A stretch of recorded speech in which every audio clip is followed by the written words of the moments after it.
Okay, I am Leon P, and this is going to be, hopefully, a good Link's Awakening tutorial. This is meant to be both a beginner and an intermediate tutorial. Basically, after playing this game for so long, I decided it was probably time to dump all of my knowledge into a place, so that way it's good to document things. The category I'm going to be talking about specifically is any percent, no out of bounds, no wrong warp, and no save and quit. However, a lot of the stuff contained in any of these categories really is interchangeable, so this is probably going to be a useful resource for anybody trying to learn the game, regardless of which category it is. See, for anybody beginning Link's Awakening, any cartridge version works. 1.0, 1.1 are preferred, but 1.2 does work. The only difference being a certain trick in the Dungeon 7, which only matters, or makes a 5-second difference, so you can easily run this game on any version. This category, specifically no save and quit, used to be played specifically in English, however the community has been moving towards using Japanese, so you can use whichever you want. There are good times for both to compete against, if that's what you want. Accepted platforms for this game are any official platform, so Game Boy, Game Boy Color, the 3DS eShop, the GameCube Game Boy Player, and the Super Game Boy 2, with the only banned platform being the Super Game Boy 1, which is the North American release of the Game Boy Player for the Super Nintendo. As for emulators, BGB is the recommended one, and you can find a link to that in my Twitch profile, which includes the English and the Japanese ROMs of 1.0 for this game, and a bunch of save states I use. So if you go to my Twitch link, which you can see down there in the bottom left of the screen at Leon Pow, and you scroll down to my LADX knowledge base section, you'll find a download to every file you will need. Gambate is also an accepted emulator, so you can use that if that's what you enjoy. Visual Boy or Virtual Boy Advance is banned though, so any other emulator other than BGB and Gambate are banned. Okay, so I guess it's time to start.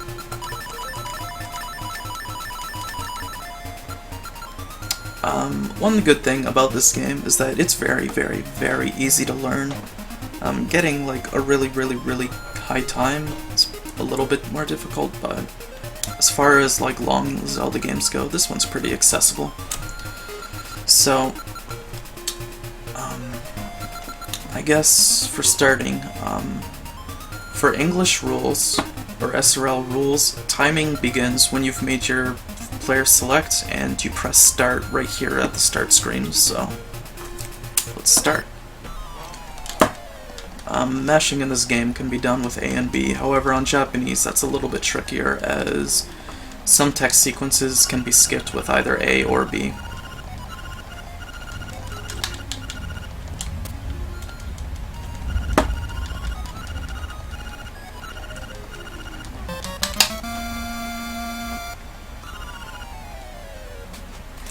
Alright, before I actually start into the meat of the game, there's probably one vital trick that needs to be explained, and that is a trick known as wall clipping.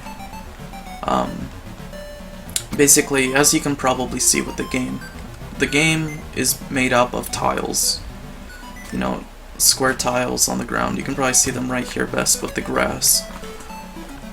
Basically, whenever a tile is occupied by an actual solid object, it mostly doesn't occupy the entire tile, which lets you sort of, basically allows you a little bit of wiggle room to slide into a tile that is otherwise being occupied.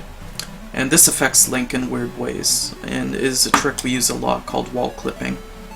Where basically, you can see here, if you approach a wall or a solid tile, like coming at it like this, you're clearly blocked, like with being unable to actually enter the tile. However, if you come at it from above or below, depending on which way the tile is facing, you can actually clip a few pixels into it, and this affects Link's hitbox and the hitboxes of other things in the game in very strange ways, and this is a good concept to have.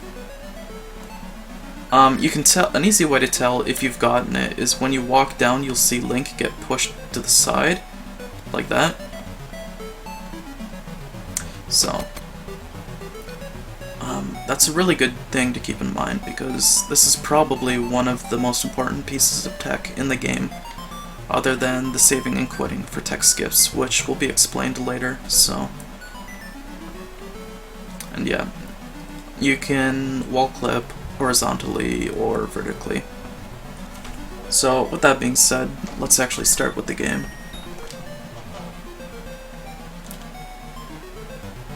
You can also utilize wall clipping in order to maximize your just general movement efficiency, like this.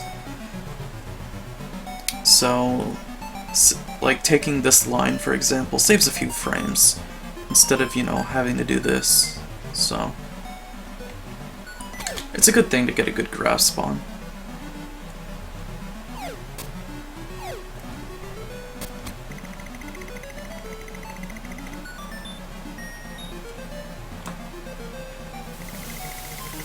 Alright, now this is the first trick of the game. Let me just save state here. This is a trick known as the quick sword. Basically, oops, when you get to this little beach area, try and stand like right here at the very point where Link's feet is attached to the point where the sand meets the water.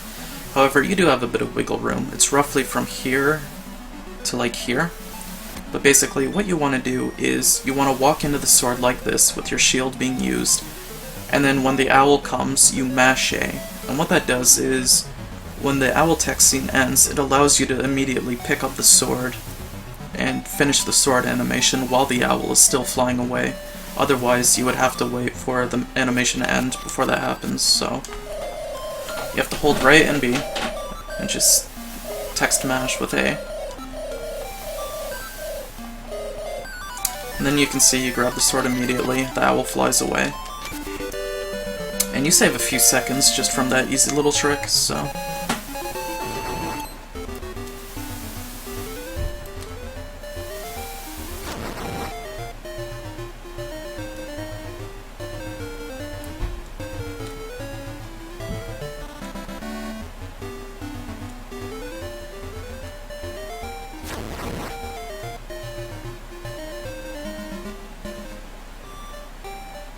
Again, there's some nice little wall clipping to save frames. You want to avoid walking on bush tiles as much as you can, because they have movement penalties, same with water tiles, but I'll probably explain that a bit later.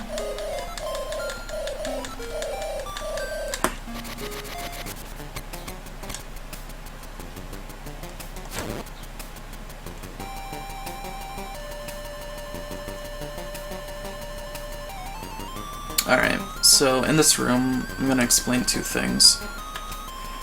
The first is that this room has a bit of a tricky positioning thing. Basically, what you want to do is you want to charge up your sword and line it up so that... Basically... Hold on, can I see my mouse? Oh yeah, I can. You want the tip of your sword to basically clip with this bottom line of the middle, like, square or circle of the rock right here. So that way, when you release the sword, you destroy both of those blocks. It's actually kind of a hard thing to do quickly. It's something I'm still inconsistent with. So, you want to walk up to there, and whoops. And yeah. And while you're at it, you can move back here, and you can kill the bat and the two bushes at once. So, an example, I guess, of doing it quickly is like that. Now, oops. Now, you want to be careful with this bat on the top left because if you walk up to the chest too high, you'll trigger them, so, you know, that's how you want to do it. But if you walk up too high, you know, you trigger them, and then it's really easy, actually, to not notice, and then you knock yourself in here, so just be careful of that. So just to be safe, we'll kill those 2 bats. Now, this next thing is actually a really important piece of tech in the game. It's called saving and quitting, or opening the save and quit menu, not actually saving and quitting. Basically what happens is every time you open up a chest, you want to open up the save and quit menu, which you do by pressing B, A, start and select. And what this does is it skips the text you would otherwise be getting from the chest. So, an example of opening it, like that. However, when you open it, you really quickly press all 4 buttons, and this opens, and then you exit out of the menu, and you don't have to sit through the text. So, it's a really important thing to learn, because this saves lots and lots of seconds throughout the course of the run. And although it's a bit of a janky movement to have to do at first, it does become second nature pretty quickly, so...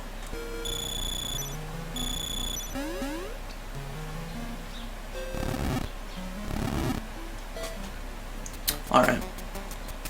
Now, coming up here is a trick called the Quick Tail Key, or the Moblin Damage Boost. And basically what it is that we want to cross that pit across the way, and basically that Moblin I just sent into the pit is going to damage boost us to get there. However, it is RNG, and we need him to do a certain movement pattern in order for it to happen, and we need to utilize a wall clip, which is a lot easier on this tile than it was on the fence tile I was showing off earlier. Now, basically, what you want to do is go up here and wait for him to look up, which he just did, and approach him from the right, and when he looks up, we're going to bounce him with the shield.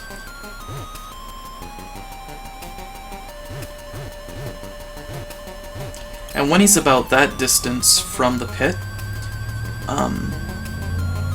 we're going to try and boost across the pit. It used to be that you were able to tell by a certain number of times you bounced him, however, sometimes he bounces in different ways depending on the positioning he had when he entered the screen. So it's really something you just have to learn to eyeball. So basically what's going to happen is we're going to bounce him until he's about here, so that there's enough room for Link to walk past him, basically. And then we're going to wall clip up this ledge and hold up and right. And then he's going to shoot an arrow at us, and we're going to boost across the ledge, so here it is.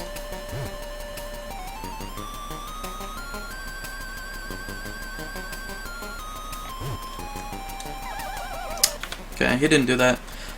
Sometimes he'll act strangely when... Okay, so like that.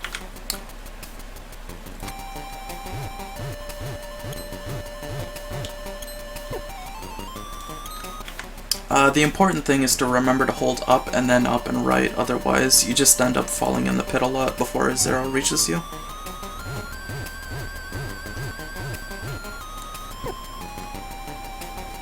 So yeah, it's a trick that requires a little bit of practice, but it's not too hard.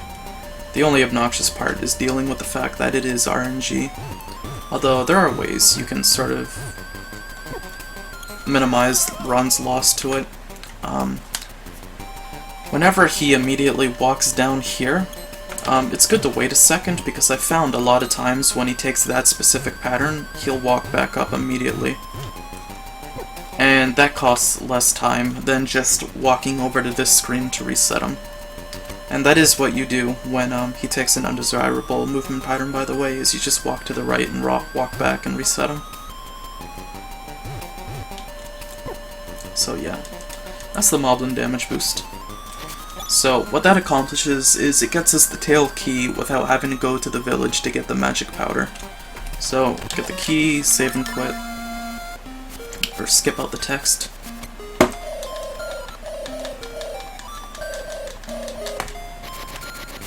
Now we're golden. So, otherwise, if we didn't do that, we would have had to walk up through here, and this guy won't let us until we get magic powder, so that saves over a minute. And now we're going to go back to the shop and get the magic powder, which we need for Dungeon 2, along with the shovel and the bow.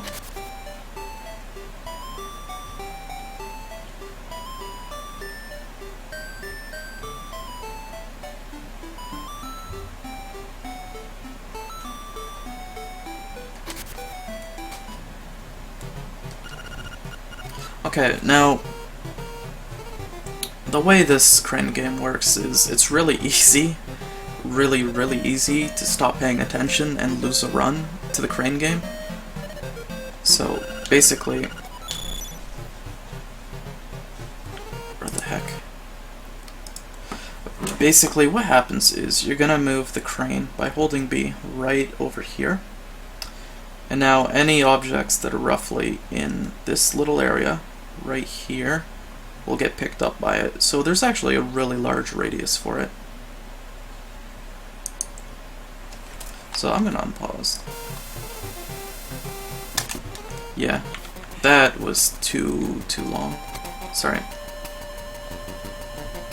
So you're gonna see me redo the Moblin boost because I forgot to make a save state.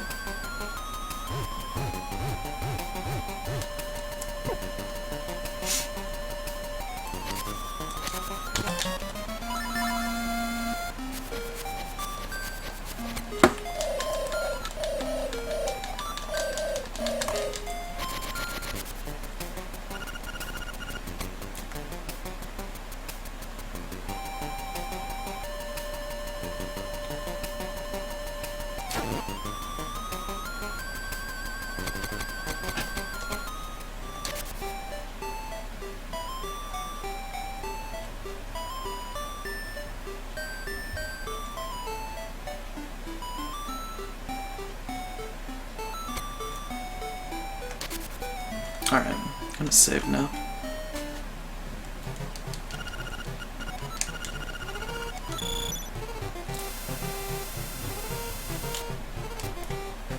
So, when the top of the magic powder reaches right about here, it's a pretty good visual indicator.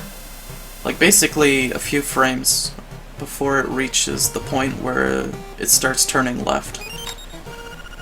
So, get the magic powder, we skip the Yoshi doll because there's a significant skip in the game, which lets us skip the huge majority of the trade sequence. So, now we're gonna do the shopkeeper. I love this man. And if you start speedrunning this game, you're gonna love him just as much as I do, because he's a real sack of shit. Basically, from what I've been able to tell, he has two distinct patterns. One where he looks up immediately, and as you can see, I don't really have a good grasp on that. So we're gonna go up and get the shovel. So, and that was the second pattern. Basically, when you go to steal an item from him, he'll act in one of two ways from what I've seen. One, where it'll take him a second to look up at you. If that happens, you need to wait half a second before trying to leave the shop. If he looks up at you immediately, you need to immediately leave the shop. So if you delay too long, then you'll overlap his cycle, which isn't too good.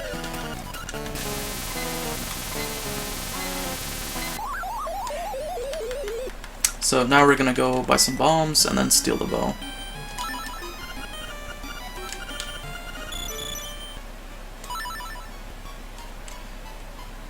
See, and there's the first cycle I mentioned, where he looks up immediately.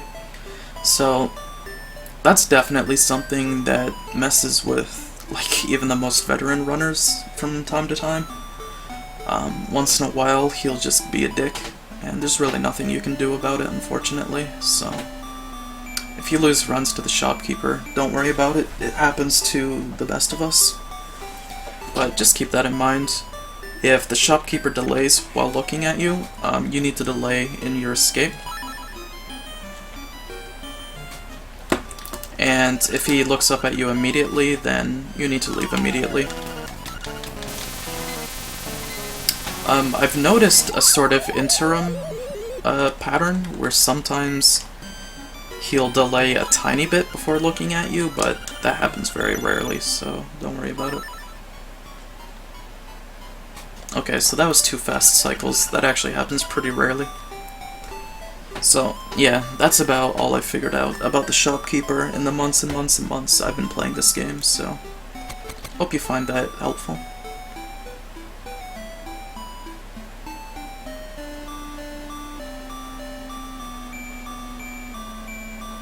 So, now we're gonna go to Dungeon 1, and I'll be working towards something called the Piece of Power, which I'm not gonna cover in this tutorial.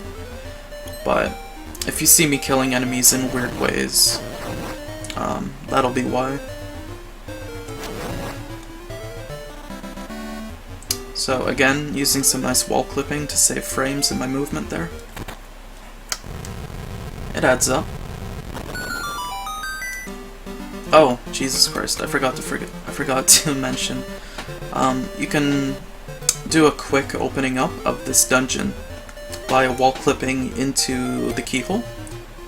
Basically what happens is you just sort of walk up into here like this, and then you hold up and right like this, and you'll clip into the hitbox for opening the key. So you save like a little bit of time instead of having to open it, walk up to it and open it like this. So yeah, just clip into it, hold up and right, and then walk into the dungeon. An important thing to note, which doesn't actually matter for most dungeons, but I should mention, is that when you enter a dungeon, if you delay about half a second and open up the inventory, that skips the text that pops up when you enter a dungeon. But opening up the inventory isn't actually faster than the Japanese text, so it's not really worth doing unless you know you need to equip a certain item at the beginning of a certain dungeon, in which case then yeah, that's the best time to do it. So we're gonna go here. You want to stand about here, like vertically wise, when you enter this room, so that way you hit these 2 little, whatever you call these dudes, right when they're about to hit you, so you knock them down. When these keys fall, sometimes they'll fall on you and you'll pick them up immediately, sometimes they'll bounce before you pick them up. That's just completely random, so that happens, don't worry about it. It's nothing you can really control. Alright, so here we're gonna kill this red slime, bounce that dude into the hole, open up the chest, save and quit menu.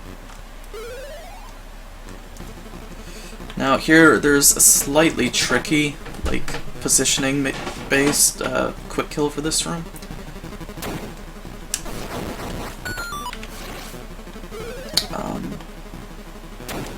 Basically you want to sort of like clip into the top of the statues as much as possible. And release your sword charge as soon as possible before the bats hit you. See, that happened because I was too high.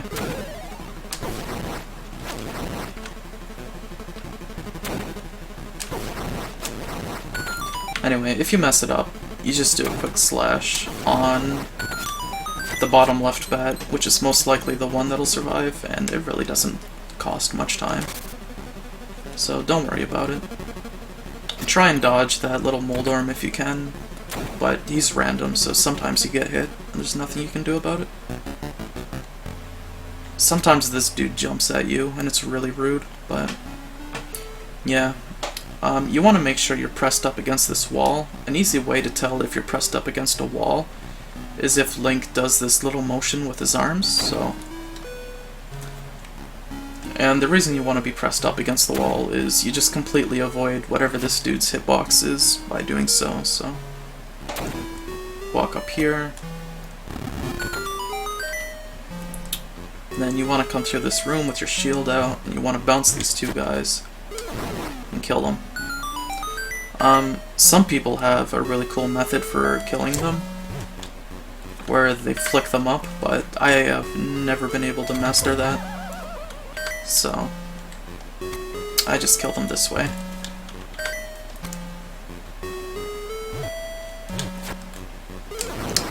Also, their positioning and movement in this room is RNG as well.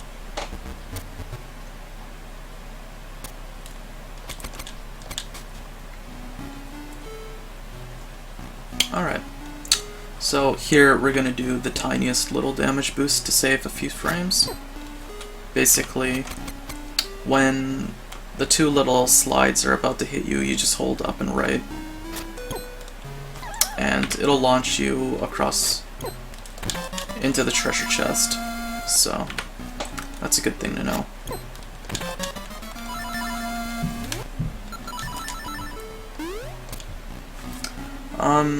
If you couldn't tell already, inventorying is a pretty important aspect of speedrunning this game at a higher level, so you don't need to worry about that at all yet, but it is something worth looking into once you get a good time, like in Japanese, probably a sub 118, 117.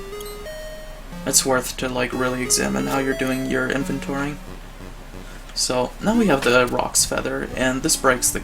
Actually, it doesn't really break the game, but it's a really good tool for movement.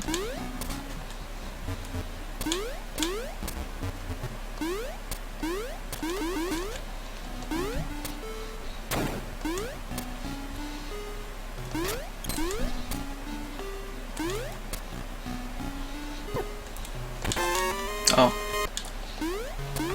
I'm silly and forgot to jump over the little buddy, but that's fine.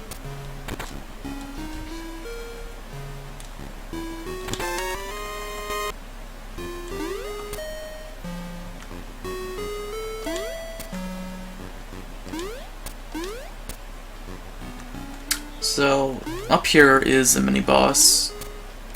He's really easy to kill if you have the bow and arrow. Just 2 arrows at him, kills him. If you want, you can get that safety fairy.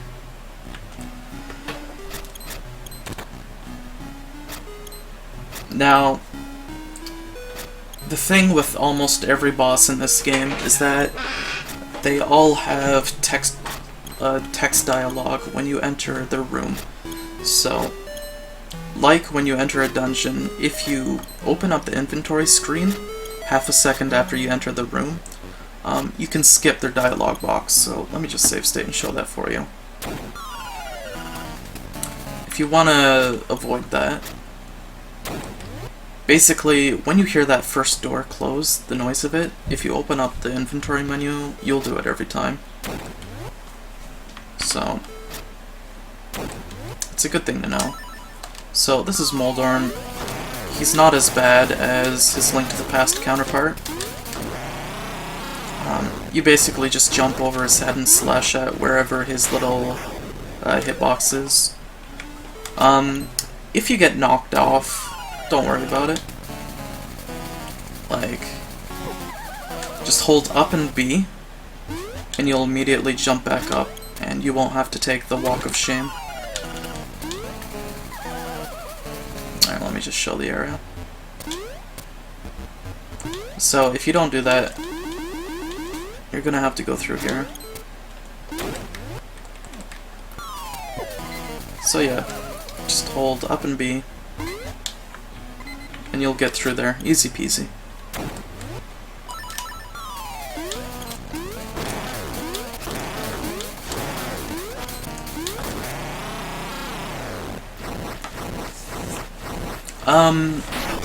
Here's a little trick Tompa taught me that I see a lot of intermediate players not do, and I think it's simply because the information isn't really out there, but in any room where when you immediately enter a room a door closes, there is like a 2 to 5 period of frame slowdown while that animation plays where Link is frozen. And you can skip that and save like that much time every time you enter one of these rooms by just buffering the jump button, which means just holding down the jump button as the screen transitions.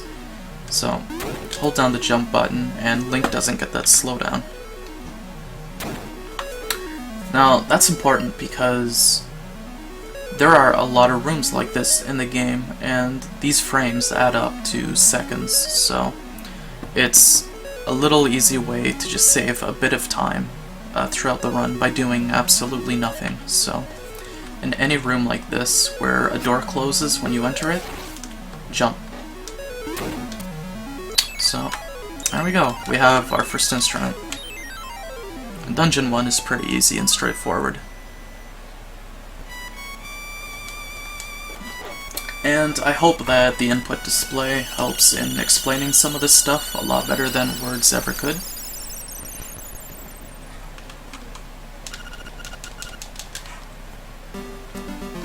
Okay, one little movement thing I should explain about the feather is that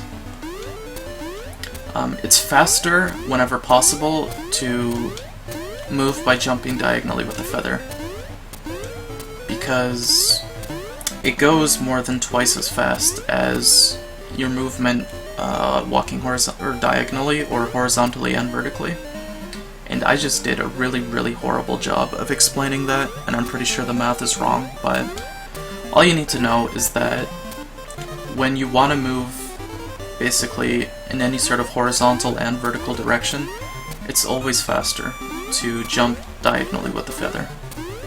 So keep that in mind.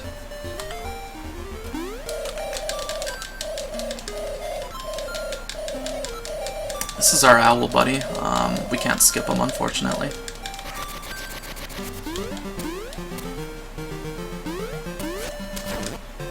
Well, shit. Sorry, this is for my piece of power.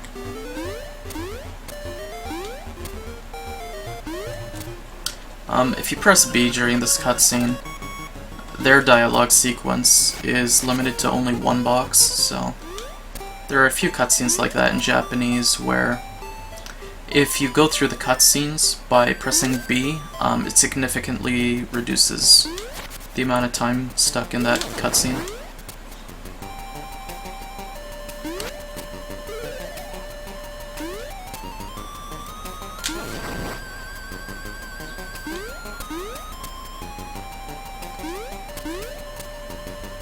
Alright, this is the heart piece of shame. Don't pick up the heart piece of shame.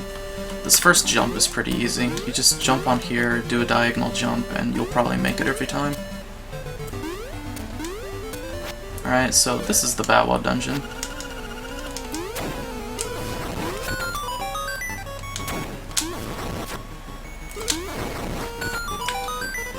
And this is the BowWow dungeon boss, so basically, you want to hold your sword and charge it, and make it face whatever direction or wall you're facing, or whatever wall he is facing. So, he's gonna shoot arrows at you, 2 to 4 per cycle.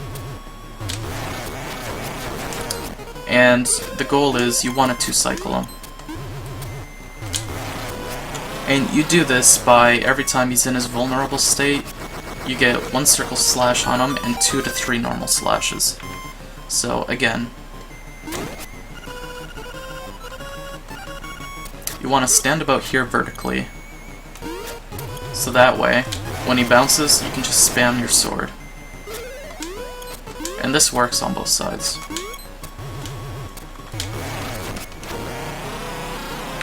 So,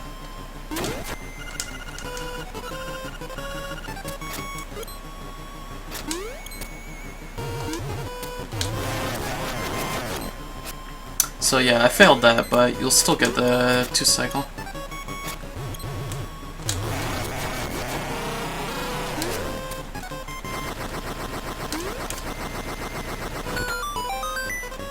So this is BowWow. He kinda sucks.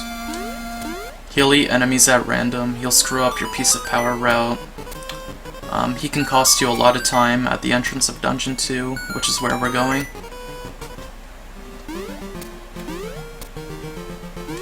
All in all, he's not a very cool guy. So now we're just gonna jump back over this.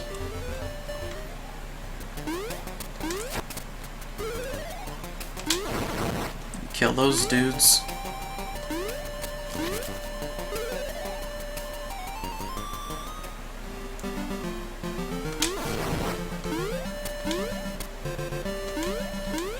Okay, now here we're gonna do wall clipping to bypass an enemy that we otherwise would have to wait for BowWow to eat.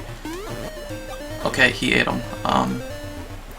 Basically what you want to do is you wall clip on this little seaweed thing here, and you're able to walk through that little flower plant. But I didn't do it properly, so let me just show it off. As you can see, there you go. So like that. Now, this is the RNG part. You have to wait for him to eat one of these before you can enter the dungeon, and there's no other way to do it. So, you can lose a lot of time here sometimes.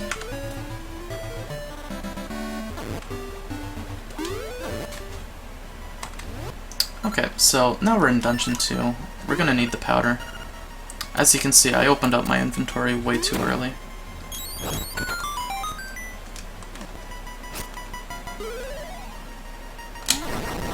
And here is the first piece of power of the game. The piece of power is something exclusive only to any % no save and quit. And as you can imagine, it's a really important thing to have, because when you pick it up, your sword does twice as much damage as normal, and you walk 2 times as fast as normal. And yeah, as you can imagine, that's a very good thing to have in a speedrun. The only thing is that you lose this ability if you save and quit, if you die, if you leave a dungeon, or enter a dungeon if you got the piece of power in the overworld, or if you take 3 instances of damage from an enemy. Now, environment-based damage doesn't count for this, so if you fall on a pit, fall off a pit, fall on some spikes and some lava, this does not count towards those 3 instances of damage.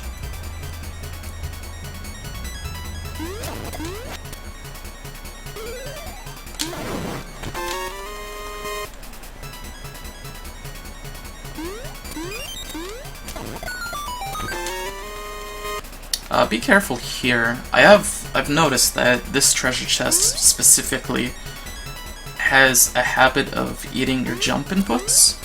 I'm guessing there's some sort of like tiny buffer period where you're out of the save and quit menu, but it still won't accept some inputs. Like, I've walked off this cliff a bunch of times, and that's a bad thing to have happen, because it's a silly way to lose like 5 seconds, so let's make sure that doesn't happen.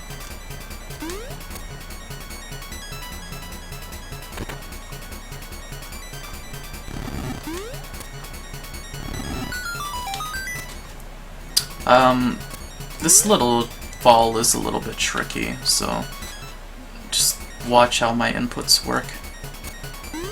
But you can make that 1 cycle pretty consistently.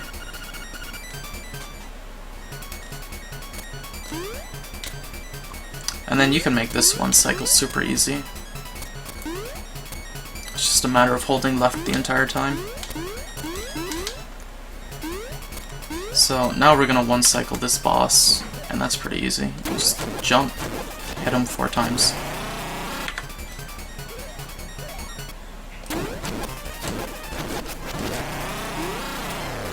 So with the piece of power, that's super easy.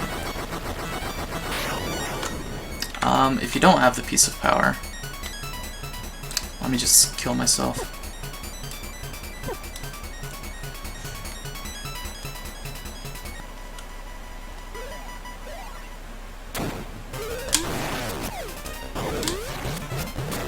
Holy shit, I haven't done this in forever. You know what, if you don't have the piece of power, just really quickly equip your arrows. And you can 2-shot them, but you have to keep in mind, in this route, your arrows are on pretty short supply, so you can't afford to waste too many. So if you want to avoid potentially ruining your run later because you run out of arrows, you just have to sort of dance around them and use your charge shot. So ideally you would have the piece of power for this fight.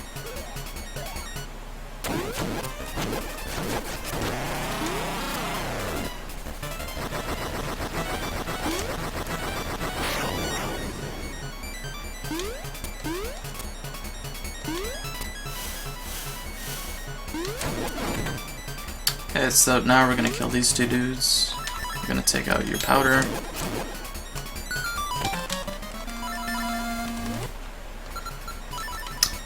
Now we get the bracelet.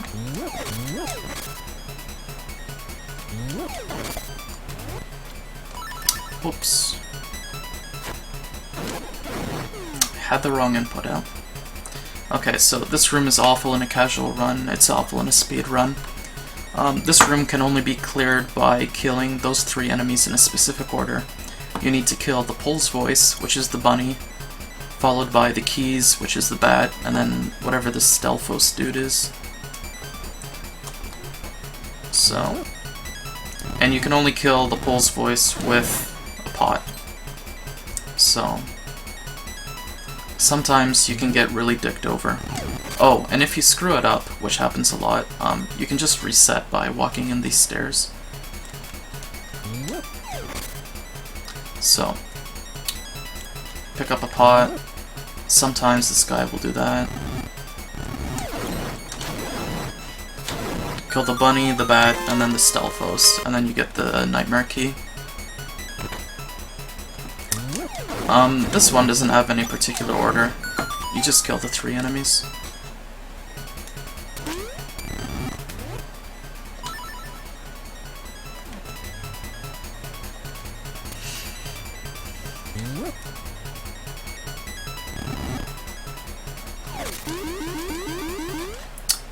Alright, this jump can be a little bit hard without the piece of power.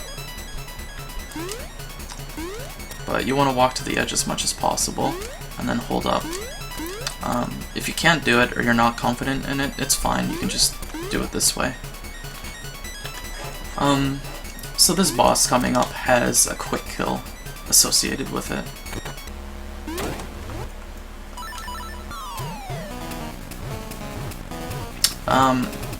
The strategy used for it is found by my good friend Wanglicious. He's a really cool dude.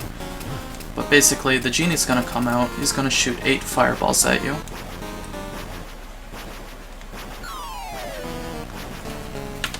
Now, basically, he's gonna go into his bottle.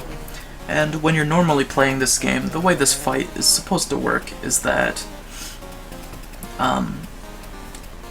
he'll go into his bottle, you'll hurt him, and then you'll pick up the bottle and throw it against a wall. And you need to do this 3 times in order to break the bottle. However, in a speedrun, there's a way to make this happen in just 1 cycle, and that's by exploiting wall clipping. So basically, what you want to do is when he bounces out, you're going to hit him with your sword, you're going to pick up his bottle, and then you're going to carefully get a wall clip here. And again, you can tell if you got a wall clip if you see Link slowly get pushed down perpendicularly. And now, when you're about here, when you're just about lined up with the torches, you throw them, and the bottle will get destroyed in 1 hit. And this is what happens when you do it wrong, is you'll see the bottle just not get destroyed, and then the genie will pop out and throw 8 fireballs at you again. So you can imagine how that would be an important thing to do in the speedrun. A faster way of getting the quick grab on him is you wall clip into this little torch here, with your sword being held up.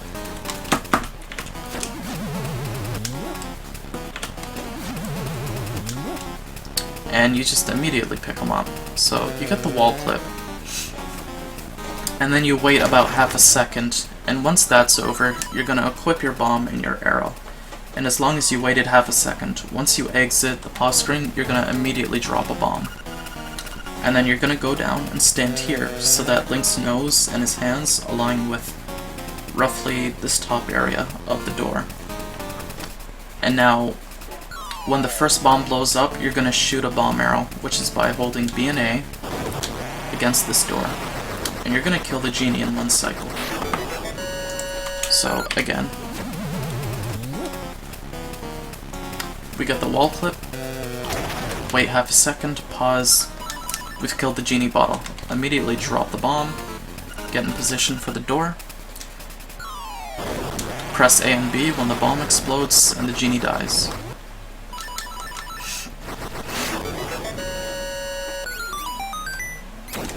And that's dungeon 2. It's a pretty good dungeon.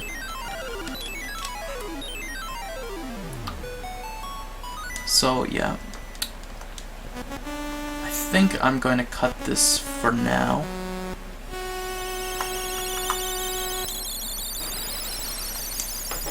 And continue doing this later. I don't even know why I'm saying this, as when I upload this I'll do it all in one part, but yeah. So until next time.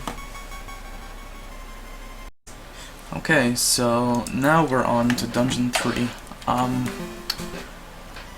This is probably one of the parts of the speedrun that most intermediate runners hate the most, because this is the part where BowWow is unfortunately likely going to screw up your piece of power attempts. So, anyway, first thing we do when we enter the dungeon is you want to sort of clip over this little bush here by tapping down. You just jump over them.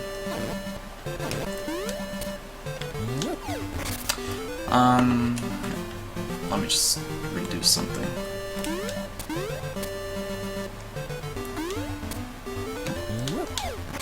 Alright, so this here is the heart piece of shame. You don't want to pick it up. If you pick it up, that's shameful. It wastes about 5 seconds. There are a few ways you can jump over it. The personal way I do it is, like, I get a little bit of a wall clip onto this little tree here. So that way I jump, and then jump again right as I'm about to touch the heart. And that's what works the best for me. If you want to, you can do an easier jump, like what you do on the way back to Dungeon 2, where you just do that. Or I guess you can do this, where you jump on the far right. Just do whatever's most comfortable for you.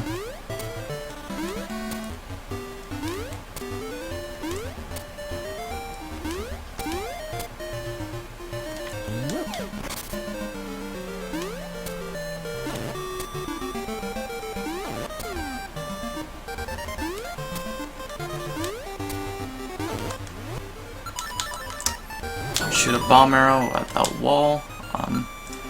I actually can't remember if I touched on it yet, but in this game you can shoot bomb arrows by pressing B and A at the same time when you have the bombs and the arrows equipped at the same time. Okay, now upcoming is probably one of the biggest sequence breaks in the game, the Richard skip. Now normally in your vanilla playthrough in this game, what you would have to do is go to the Camelot Castle, or talk to Richard first, and then go to the Camelot Castle, and get these 5 golden leaves. And in return, Richard will let you into his maze, where you can go and get the key for the 3rd dungeon. However, that's like a 7-minute sequence, and we can skip all of that, so I'm going to show you how to do that.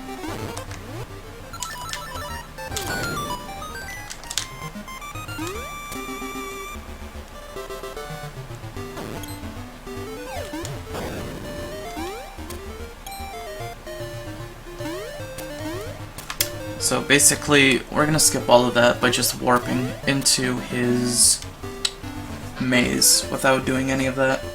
Now, the basic gist of this is that you want to jump on, you want to kill this bush right here on the left, and then you want to jump onto the bottommost pit and start pause buffering.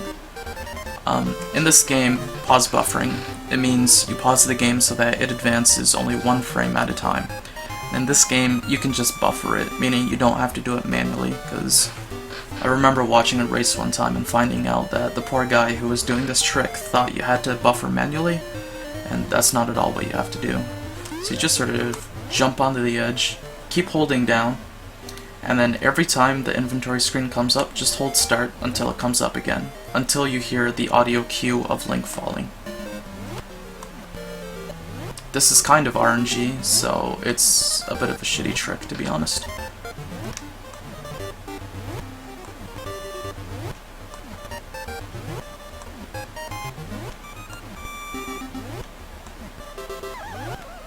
And then when you hear that, you keep holding down, and you unpause, and you get warped down here. So, It's a little bit RNG. It's good to wait a little while, like half a second before pausing, to minimize the... Oh, I got that first try. That's actually frame perfect. It's good to minimize the amount of times you pause, as you can imagine having a lot of pauses can waste a lot of time. So my personal setup for this is I go here in the very bottom left corner here, kill this bush, and then I do a really janky movement. Basically I jump, then I hold down, and as soon as I see that Link is like stuck on the bottom side of the pit, I hold down and left for a little bit, then I hold down again, and then I start pausing, so you'll have to watch my inputs for this. And I jump. And basically what this is, I'm pretty consistent now at ensuring like a 2 to 3 pause, or 1 to 4 pauses. Once in a while I do screw it up though. And that's just the nature with this trick, is that it's very inconsistent. And sometimes that still happens. Where you just fall. It's a very silly trick.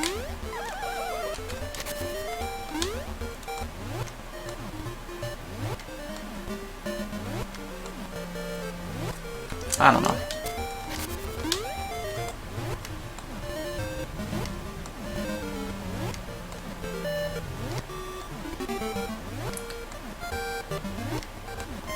I'm personally not a fan of this trick at all, just because of the sheer volatility of it, but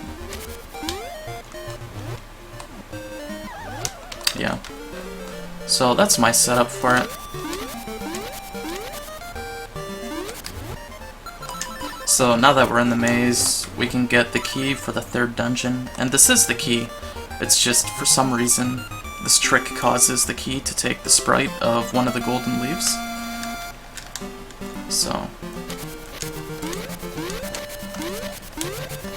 And now, to leave the maze, you just sort of clip into this little pit right here a little bit, and then walk down. And you get pushed off the edge.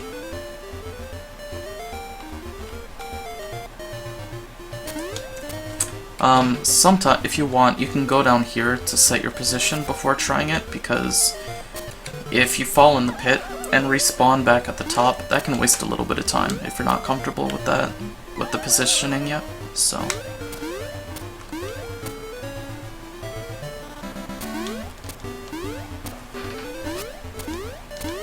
Now we go to Dungeon 3.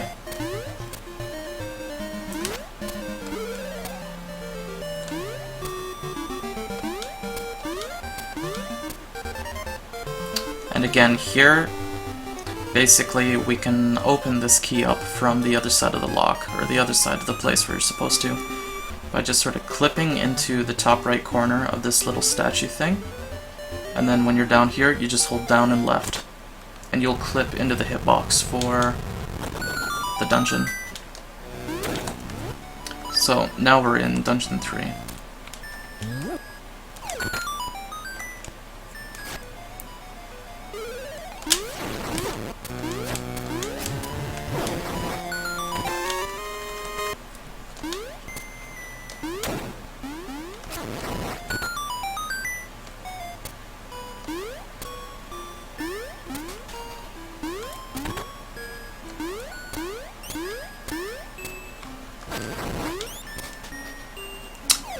I killed that bat for piece of power reasons, don't worry about it. And here is where the 3rd piece of, or 2nd piece of power should spawn.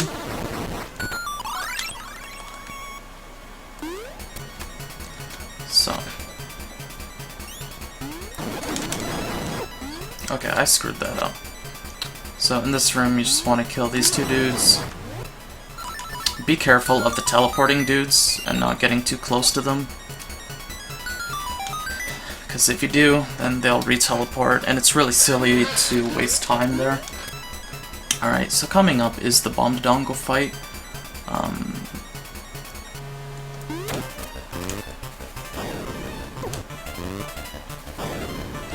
basically what happens is you want to make them eat the bombs, and you want to blow one of them up. And when you blow one of them up, you can walk up here, leave the room, come back, and they'll both be dead. Nobody's really sure why this happens, but it does, and it's nice. As for strats for the bomb to dongo, if you want a little bit of a tip from me, try and make it so that they walk into a bomb that you place without you moving, because what then happens is that no matter what, from there on out, they will always immediately be in position to eat the bomb that you drop from that position when they're next available to. So here, I'll try and show that off a bit. So now that he's walked into it and eaten it, you just drop another one, and he's dead. So that's a really easy way to tackle the bomb to dongo fight if you're not very good at, like, you know, getting the quick cycles on them.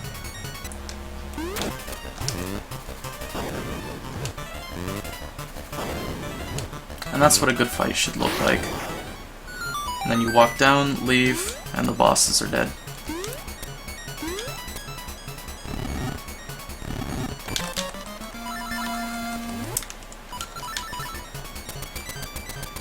Oh, these are the Pegasus boots. As you can imagine, these are important for movement as well. If you didn't already notice, they're very different from their Link to the Past counterparts. Like in Link to the Past, where you have to charge up the boots before you gain speed, here you don't actually lose any speed or sit in place while charging them up. So you can exploit this a lot by just spamming them everywhere. If you're ever in doubt about what's faster, just charge up your Pegasus boots. Also, you can do neat little movement things to save frames, where you can walk one way while they're charging, and then walk a different way, or different direction as they actually get activated. So if I want to turn this corner, I can start charging them, and then change directions by the time they finish charging. And that's a really nice thing you can do eventually to save a lot of seconds throughout the run by just optimizing your movement. So it's a good thing to keep in mind. The Pegasus boots in this game are pretty cool.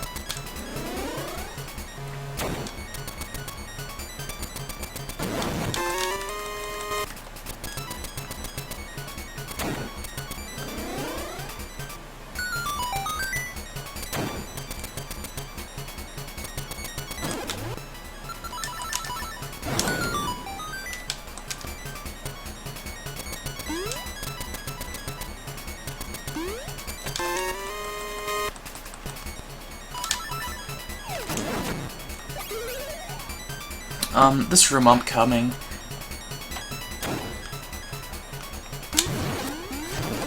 You have to be careful. You can kill these dudes with a bomb, but that's a little bit slow. You want to kill them with a bomb or a bomb arrow though, however, because if you let them just detonate on their own, when you come back to this room, they'll have respawned, and that's not good. However, let's see if I can show off the glitch though. You have to be careful with bomb arrows as they have a habit of just eating them. So I want to show that off because it's an awful way to lose a run to use up all your bombs and arrows on these dudes. I'm not exactly sure what causes it.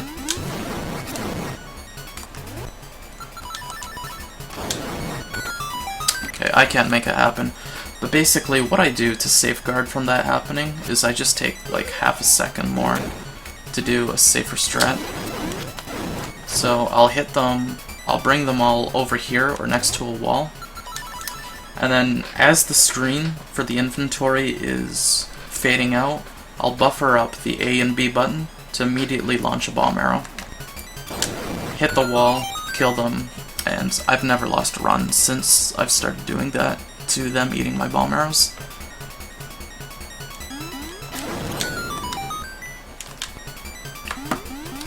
This room is neat.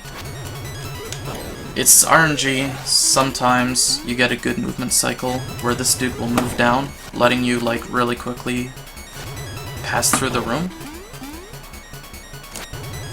Like that. But that is RNG, and nothing you can really control, so if you don't get that sweet setup, don't worry about it. Just clear the room as fast as possible.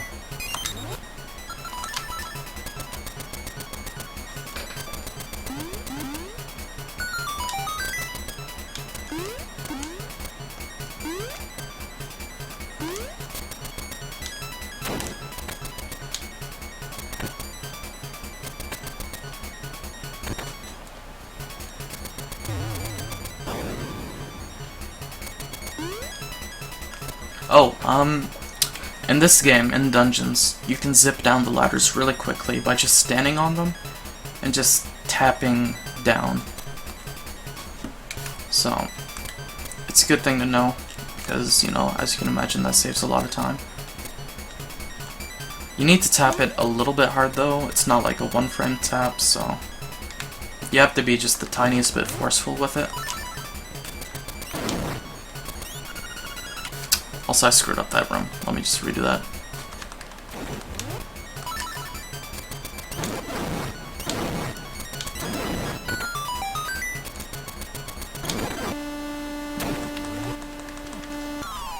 So, for this boss, as soon as you get in the pit, you're going to do 2 dash charges against the wall.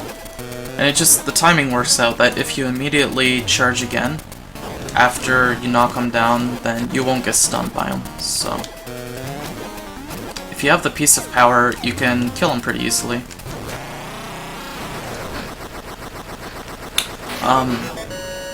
If you don't have the piece of power for this fight, it's worth it to take out the feather after you split him up.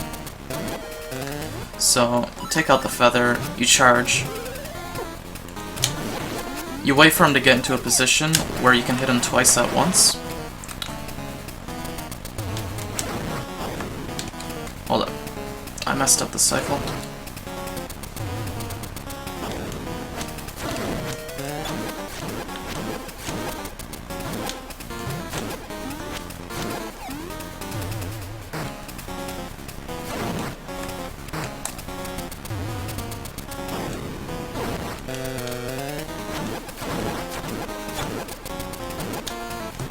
So, you take out the feather, wait for him to get close enough. Let me just lose my piece of power.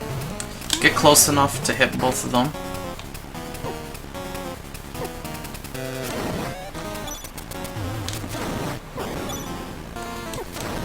Also, I'm pretty sure I just fucked up my tutorial file by killing all those green slimes.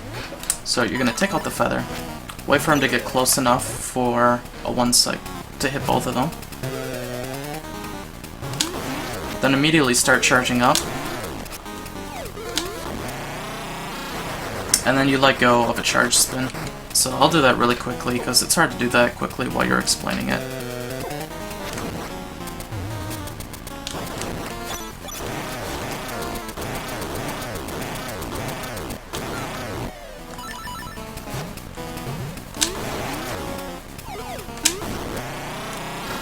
And that's just how you do it if you don't have the piece of power, but...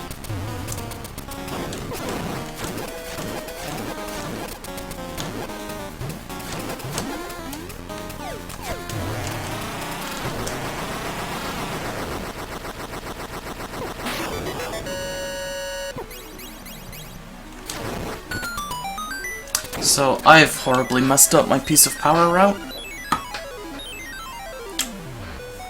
I need to find out what my tracker is at the moment.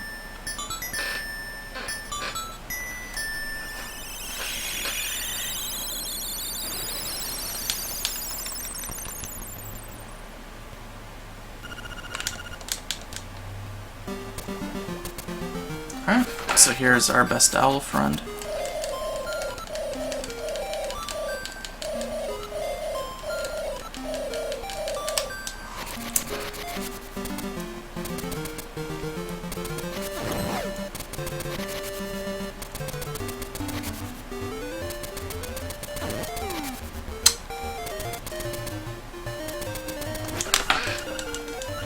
Okay, so this is a result of the Richard skip. Basically, the Richard skip also, for some reason, lets us skip half the trading sequence. So when you beat Dungeon 3, but you haven't done the trading sequence, the game just assumes that you had the items required to get to that point anyway. So Richard thinks we have the stick, but we don't actually have it, but it lets us complete the trade sequence, which is required in order to get to Marin on the beach.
It's also worth it to take note of which inputs I'm using to text sequence in some areas of the cutscenes, because it does actually make a difference if you mash holding B or pressing A or pressing B.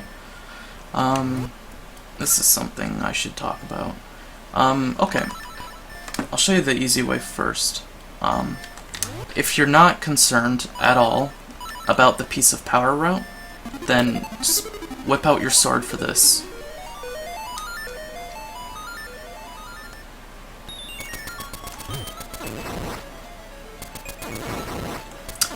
It is faster to use the sword than to jump over these dudes. So you'll just glide right through them, get the chests, the 100 rupees, and the ocarina. And then you leave, and it's pretty easy. If you're doing the piece of power route, however, this is probably the one area of the game that you're actually really likely to die, just completely accidentally. These little dudes will two-shot you, so you have room to screw up one jump. So, you need to jump over all of these dudes.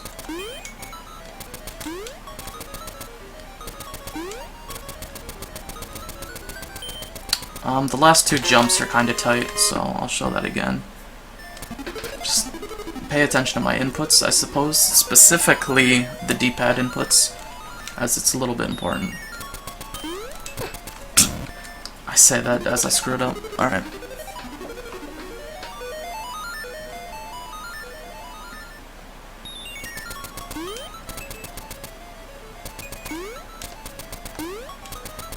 Because holding the D-pad does influence these guys' positioning. So yeah, that last jump is a little bit tight, but if you've taken no damage up until this screen, you're in the clear, because they will only do half your health. So I guess the actual fastest strat then, assuming that you don't take any damage up till that point, would be something like this.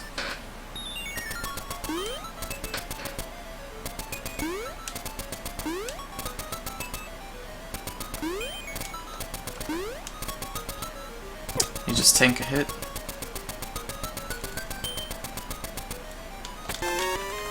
Although that wasn't fast at all because I triggered the pit falling, but that's fine.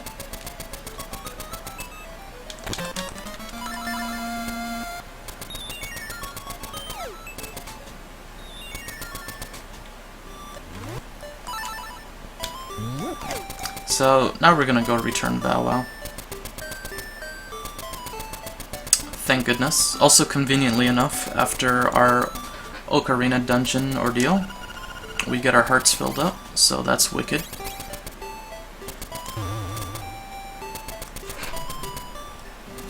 And now we're gonna go pick up Marin at the beach.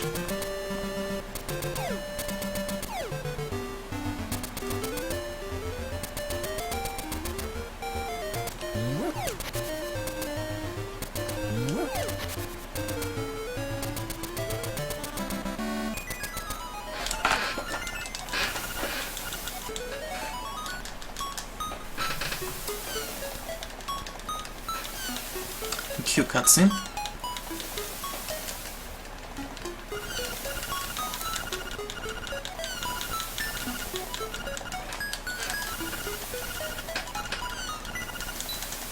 Probably the longest in the game, if I recall correct, other than the final one.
Alright, so here's the walrus.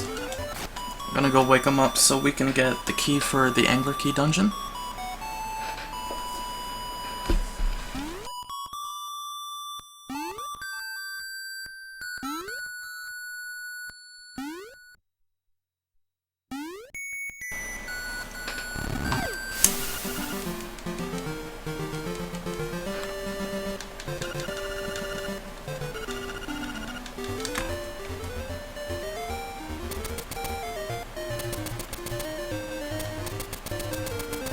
Okay, so upcoming here is a pretty big trick where, let me just kill these dudes to explain it. Normally we need to fight this dude, this upcoming mini-boss, who is a copy of the Land Mola fight from Link to the Past. No. If you fall in the middle, you get teleported here, which is bad, because this wastes 15 seconds. As you need to go back out and then go back in here. So don't make that happen. However, what we can do in the speedrun is we're going to utilize wall clipping. So basically you want to get your feather and your bow out, and you want to get in a wall clip position, which is right about here. And then what happens is, when you screen transition, you're gonna buffer both the feather and the arrow, and then you're gonna mash the arrow button, so that what will happen is that this glitches the boss's hitbox, and basically makes you able to hit him from anywhere, as long as you come into the screen with a wall clip. So, when we move up, we're going to hold B and A, and then we're gonna mash the arrow button until we hit him twice. And when he gets hit twice, he'll die. And if you do it really quickly,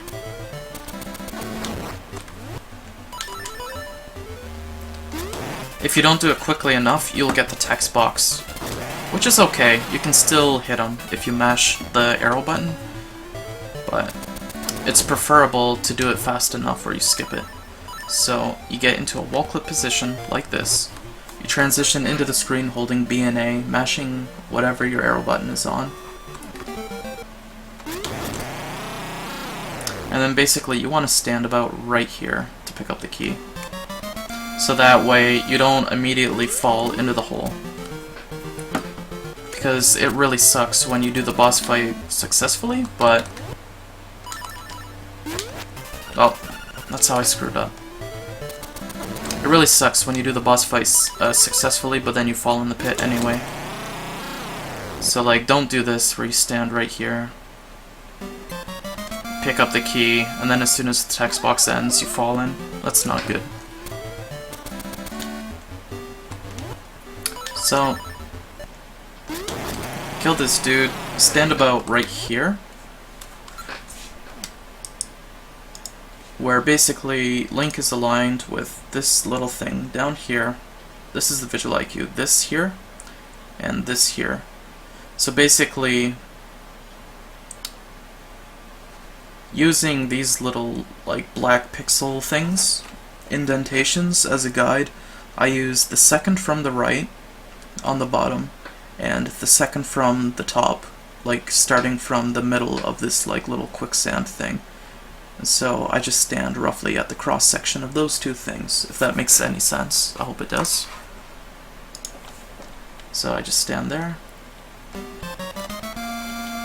And then just hold down left, mash B, and hope you don't fall in that hole.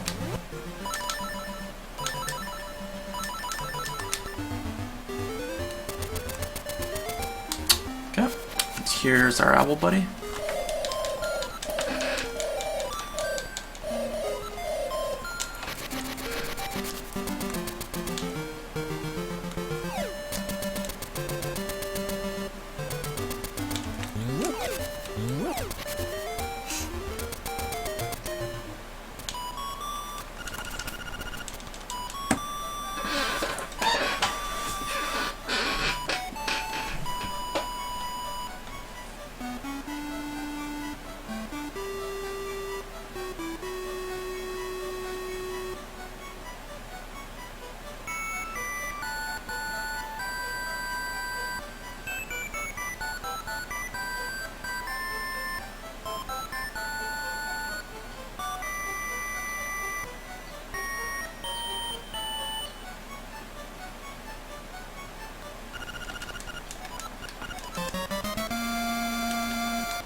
So now we're gonna go up to unlock the Angler Key dungeon, or the Angler dungeon, I mean. And this is the other significant sequence break in the game, because this is the point where we start doing the dungeons out of order. This is the Telltale Heights area. Get used to this, like, get familiar with this, because this is the one point that we return to the most in the run. However, for now, we're gonna go down here. If you do some wall clips, some fancy wall clipping, you can just run past those Moblins, assuming they don't move up, but if they do, you still get hit anyway, so don't worry about it too much. Unfortunately, there isn't a way to unlock this dungeon from the rear, like there is with the other ones, without using a trick considered out of bounds, so we have to do that the legit way, unfortunately.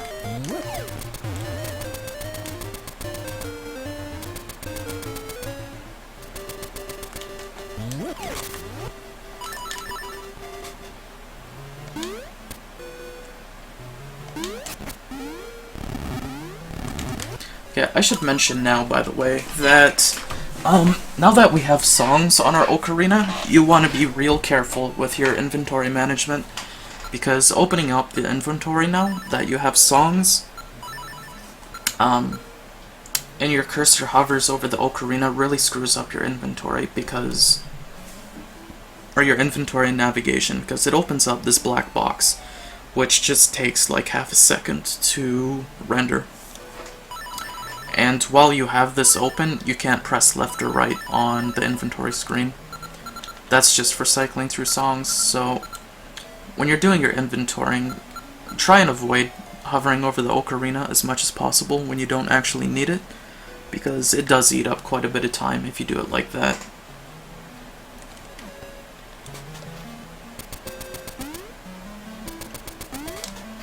Okay, I'm gonna save right here and just show a little strat. The way I do this is I just jump down, run through these two blocks. It's nice and quick. There is another strat some people do, where, let me just kill this dude, where basically you get into like, you do it more quickly than this, but you get into about this position, and then you run past these two things.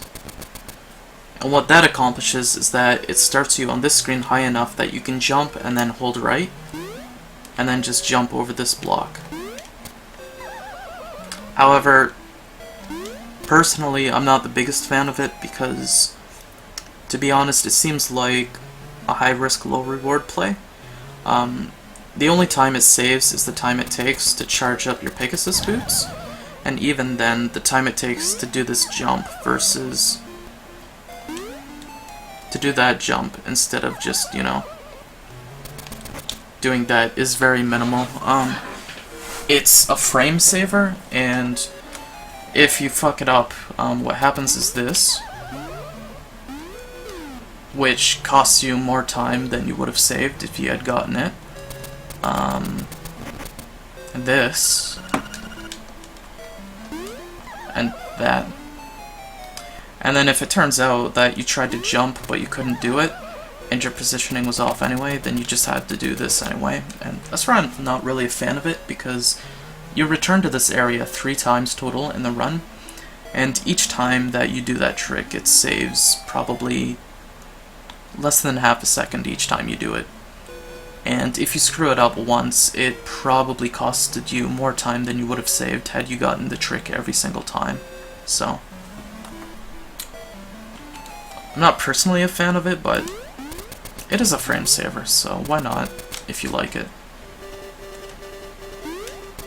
Okay, now here is the other thing I should mention about optimal movement.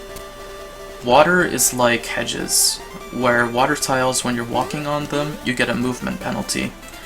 However, this doesn't really apply when you're jumping, or you're charge jumping at least. So, for example, just walking across this water takes a lot of time. Charging across it takes a little bit more time, but you charge at a slower speed than you normally would on land. However, if you charge jump, you go a little bit faster, so this is a good frame saver. So you just charge jump into the screen transition whenever you're on water like this. Alright, so this is Dungeon 4.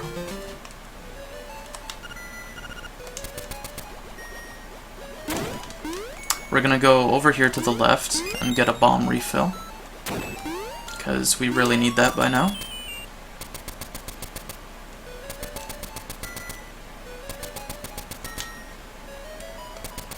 Gonna jump over that gap. Now here, we're gonna blow up this destructible block. Sometimes that dude dies, it's fine. You just have to account for that in your piece of power route if you do it.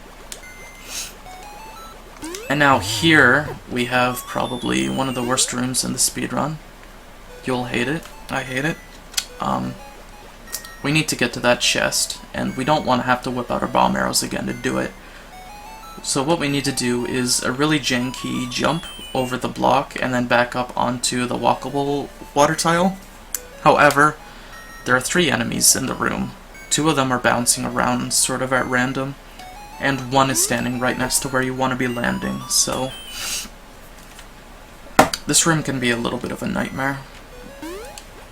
So basically what you want to do is right before you get to the breakable block, you're going to jump holding up and right, and then as soon as you clear the block, you're going to hold up again so that you land on this tile. And then you're going to get the chest. You can go over here and get a heart if you need a refill or you're low on health, and then you can just jump back in the water to get teleported. Or if you didn't need it, you can just jump back down here. So, silly room. I used to do it charging, but I've forgotten how to do it. Sometimes that happens where you jump right on the treasure chest tile and the Tektite gets in your way. A lot of times he'll just stand completely still on that treasure chest, so let me just show that. So right when you land, you need to be able to really quickly just open up that chest so that you open it before the game registers that you're standing on him. so that way you don't get knocked around before you open it, like that. But yeah, silly room. I don't like it. I don't think anybody who runs this game likes it. If you really hate that room a lot, you can always just whip out your bomb arrows and blow it up with, if you want. And then it becomes easy again, and then you just switch back. But, yeah.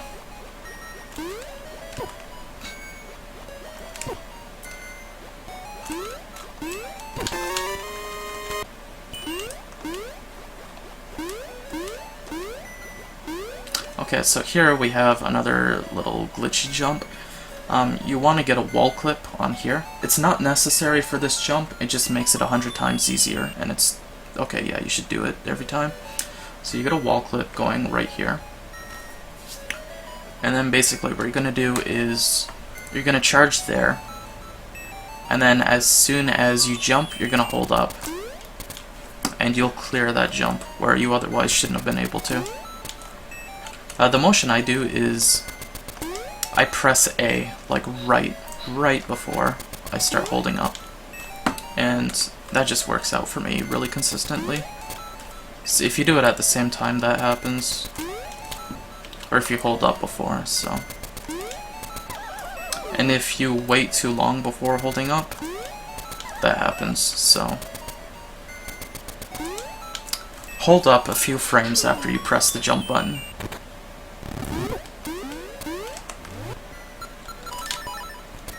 Okay, now here's the slime boss. You can stun lock him pretty easily by just walking into the boss pit with a charged sword facing down. Jump over here, stand up here, and just release. Every time the sword goes off cooldown. Or it gets charged up, I mean. You can get this fairy if you feel you need the health. And then here, just quickly get in here and beat the block cycle. Okay, kill those dudes. And we've got the flippers. Now, what happens to the route is we actually sequence break the dungeon order now. Now we're gonna leave dungeon 4 and not beat it until we beat the other dungeons. And the reason we do this is normally when you beat dungeon 4 in the game, what happens is that this ghost appears, right? And he sticks with you and won't let you enter dungeon 5 until you beat his side quest. So we don't beat this until it's the very last dungeon, and doing so skips that entire sequence. So now that we've got the treasure from this dungeon, which is the flippers, we don't actually need to be in this dungeon anymore. So we're gonna go out.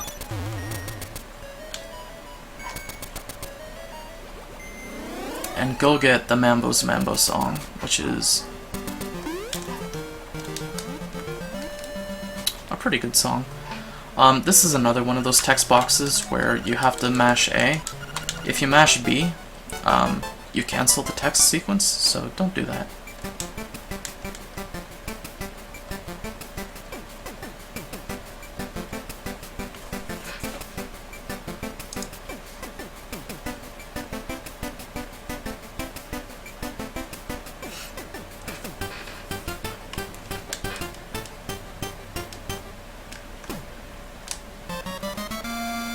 So now we've got this cool song that will let us emulate a save and quit for us.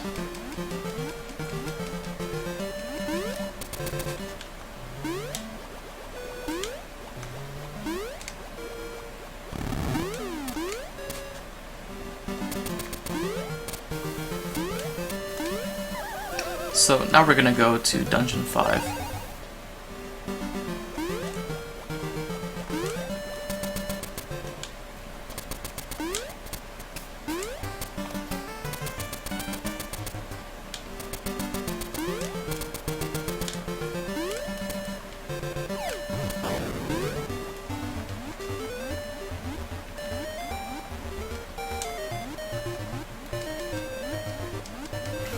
You can enter the dungeon a little bit early by just going into a dive right there.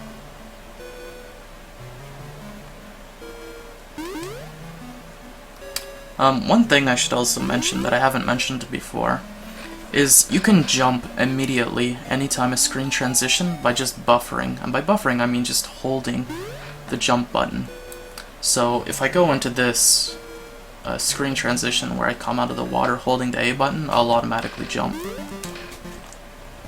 And you'll see me do that a lot if you're wondering why I was doing that so much.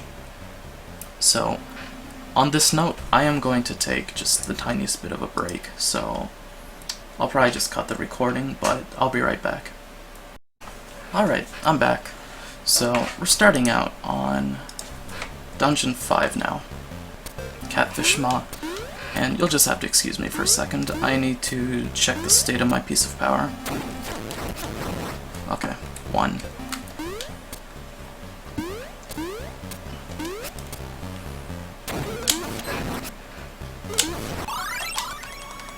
So this is the room where you want to get your third piece of power upgrade.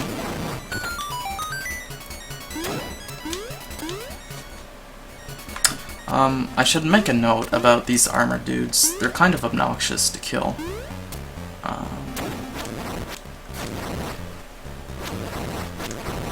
Basically, you can only hit them when they're facing the same direction as you. So, that includes even when you try to jump over them to hit them. So, if you do a circle slash, they need to be facing the same direction as you. So, keep that in mind with them. If you ever wonder why their hitbox feels strange or acts the way it does, then that's why.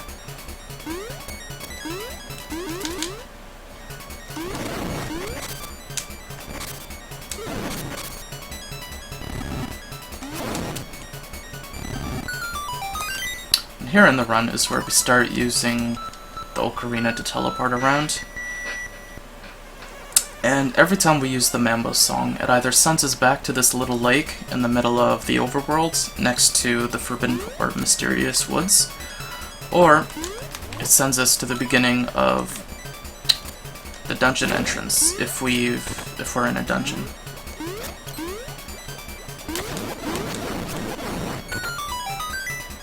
Hold up. Let me just check. I should have made a save state for that room. So that room can be just a little bit of a pain.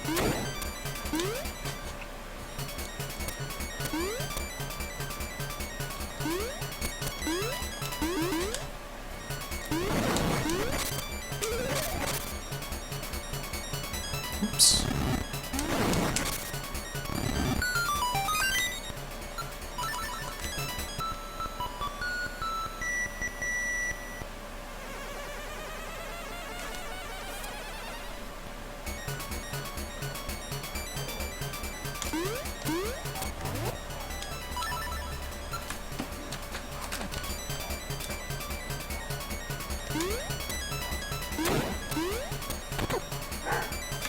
Oops.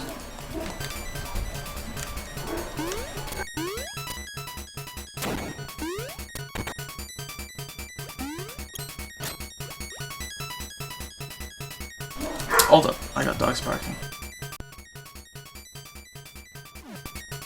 Okay, so let me go and lose my piece of power to show what that room is like when you don't have it, because it can be pretty awful. So basically what you want to do is you want to just kind of come into this room with a charged sword, stand here to make the bottommost skeleton go up, and then when they're all in the same general area, you just jump and circle slash them. So that room can be a bit of an annoyance when you don't have the piece of power. When you do have it, you just do that. Alright, so this is the Stealthos mini-boss. We have to fight him 4 times in this dungeon. And he can only be damaged with bombs, so we're gonna use bomb arrows whenever possible to make the boss fight go as quickly as possible.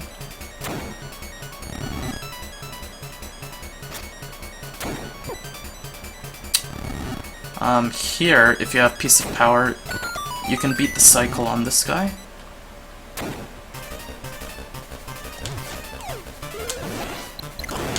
And for that setup, The only cue you need is you just drop the bomb as soon as you see the shadow, like right here.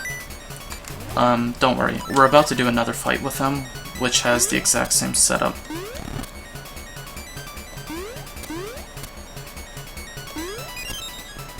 Get a bomb upgrade right there to the right.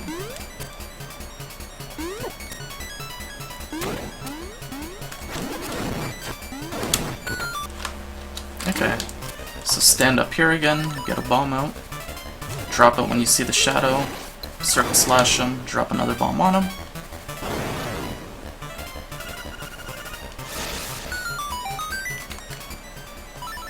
Okay, so there's two things you can do here. One, you can do this, where you damage boost off of these dudes. And I didn't even do it. Oh my goodness.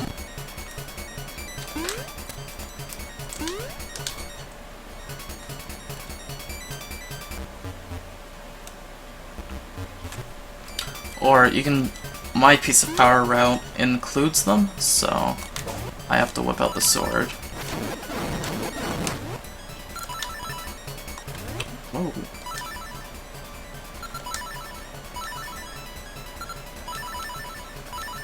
Yeah, that's what that should be.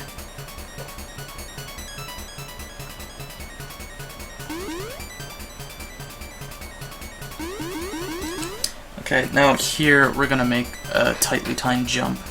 Normally we need the hookshot in order to get this chest, but just using a good jump we can clear it.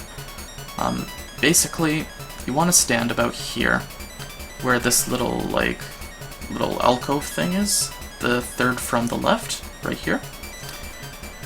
A good way to just get the positioning is to bounce into this wall, and it'll put you into the positioning if you're not confident in it.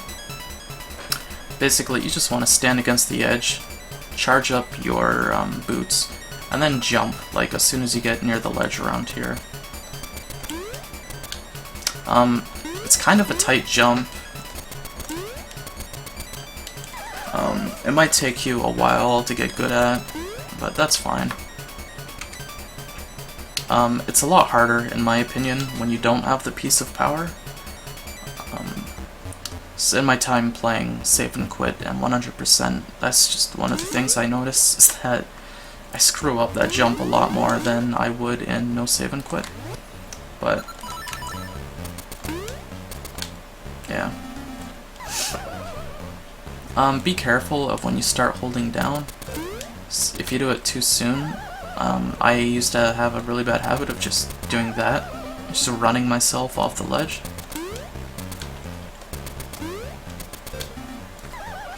So, yeah. A little bit of a tricky jump.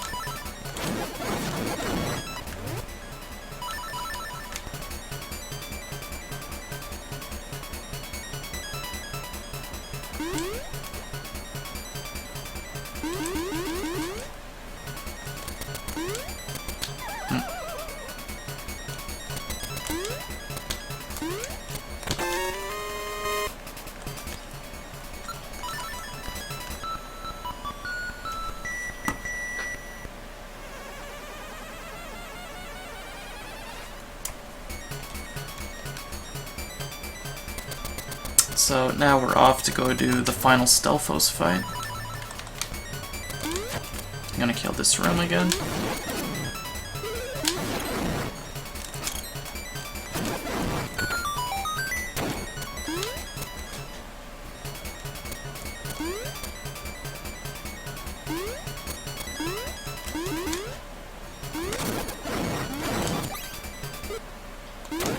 So you just stand down here.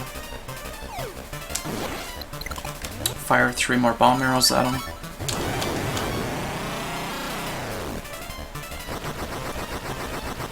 Now we get the Hookshot, which is a really cool tool.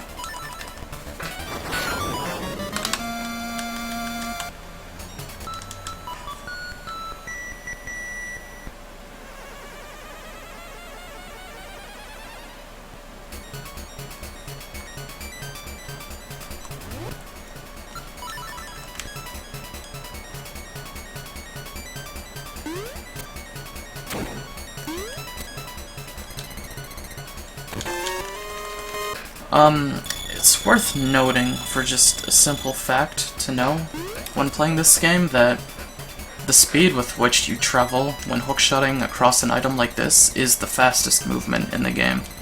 So if you're ever wondering, you know, wouldn't it be faster to do a hookshot jump, which I'll explain later, or to just do a jump, a charging jump, it's always faster to use your hookshot. So I wasn't supposed to lose that piece of power just yet.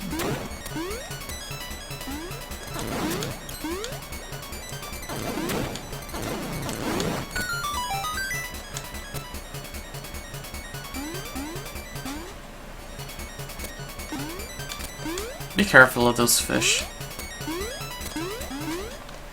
They can be jerks sometimes.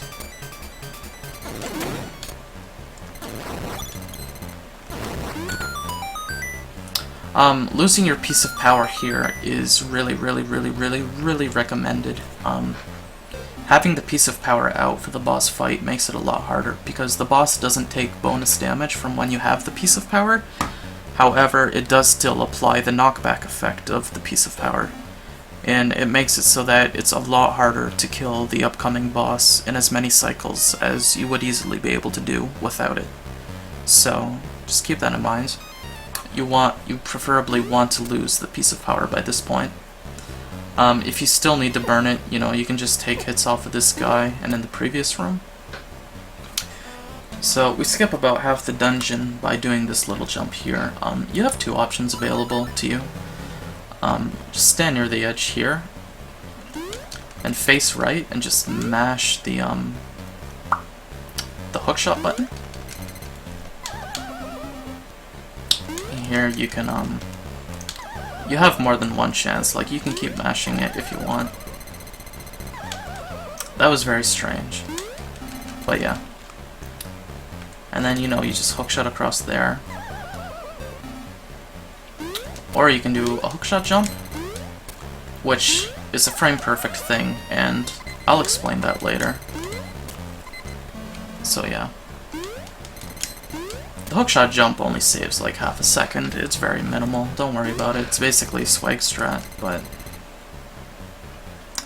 that is the recommended way of doing it, though. It's just you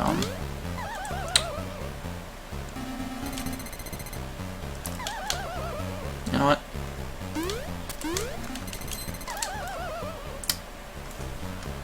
I have a save state for, but this is the recommended way of doing it if you're a beginner.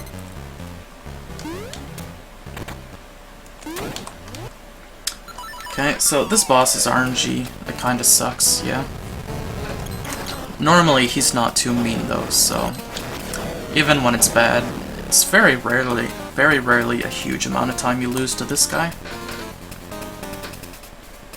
But you want to 2-cycle him. You want to get 4 hits on him for each cycle. And you need to pace your sword slashes out just a little bit. And that's what an ideal fight looks like. It's just killing him in 2 cycles with a total of 8 hits across 2 cycles. Just mashing A, or mashing your sword button, isn't good. There is a bit of a timing to it, so just keep that in mind.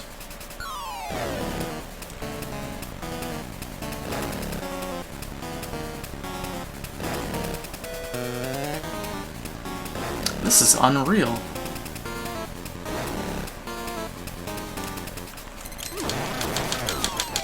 There, so just mashing it kinda screws you up and is counterproductive, so... What is this RNG?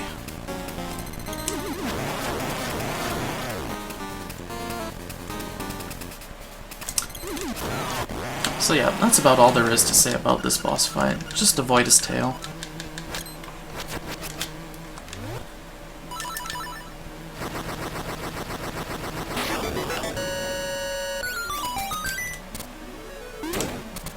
And that is the 5th dungeon complete.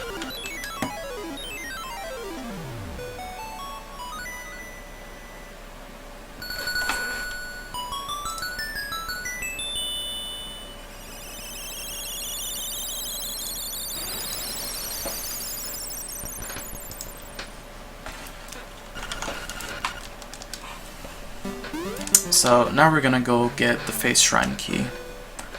Now, I didn't want to talk about the Piece of Power much in this tutorial, but at this point I should really point out, if anybody working on the Piece of Power finds a discrepancy in this area specifically after beating Dungeon 5 with their counter, that's because there's some glitch in the game.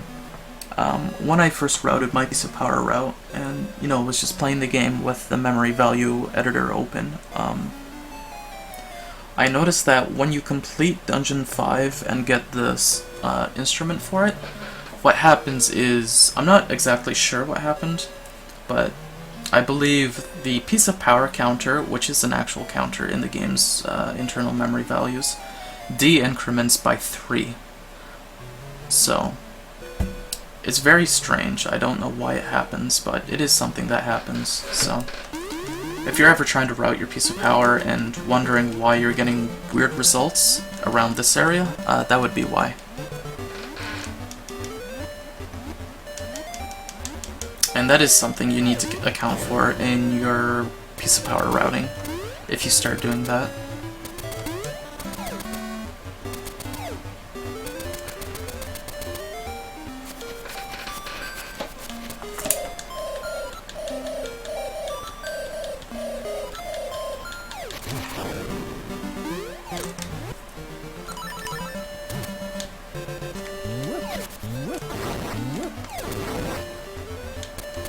Alright, this is the Statue Maze segment. Here you can use a lot of wall clipping to save a lot of time here, so it's good to learn. So just follow what I do.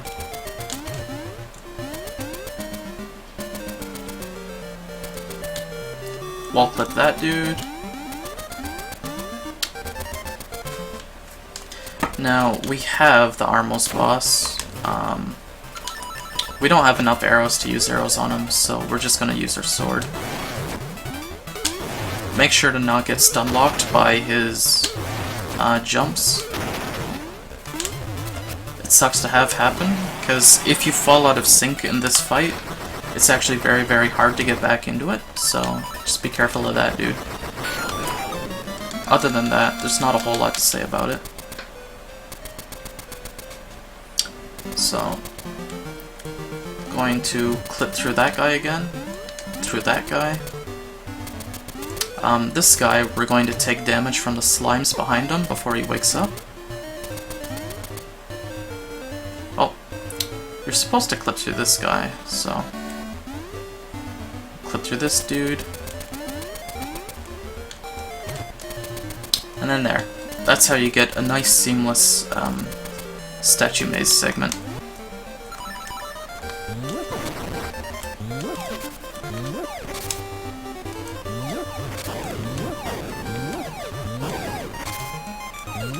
These bomb guys can be jerks sometimes.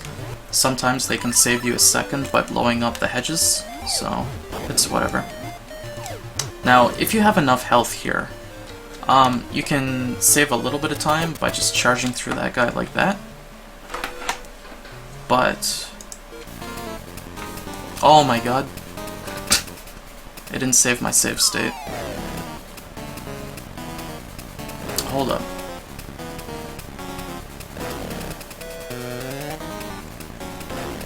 And I'm getting the hell RNG again.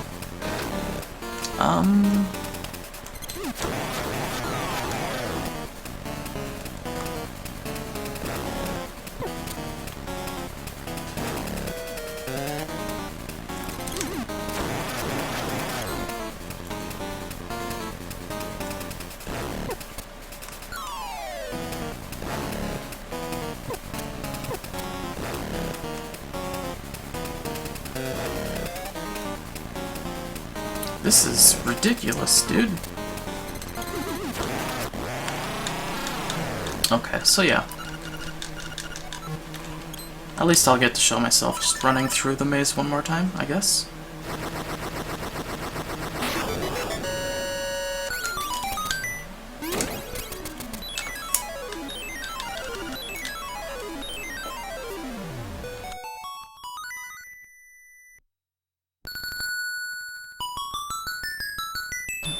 But yeah, if you're a new player wondering how to get the best time, or how to improve your time the most rapidly, my suggestions would be learn the route for starters, so that you don't have to, like, mid-route go check notes or something, or ever forget, like, what you need to do, or where you're going, or where you are. So, being able to know the route by memory is the first most important step, I think. Followed by that would be being able to do a deathless run.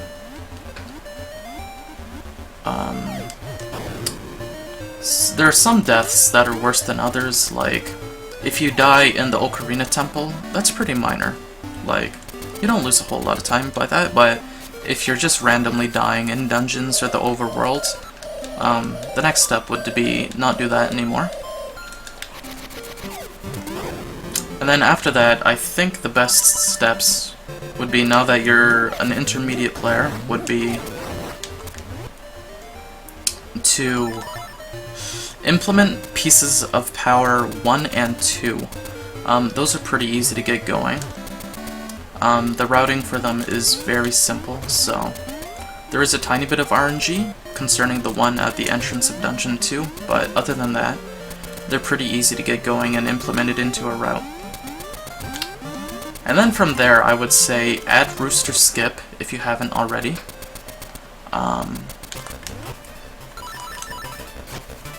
Add Rooster Skip.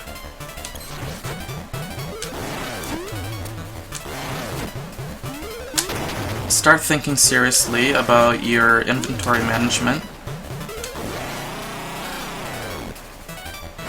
And then,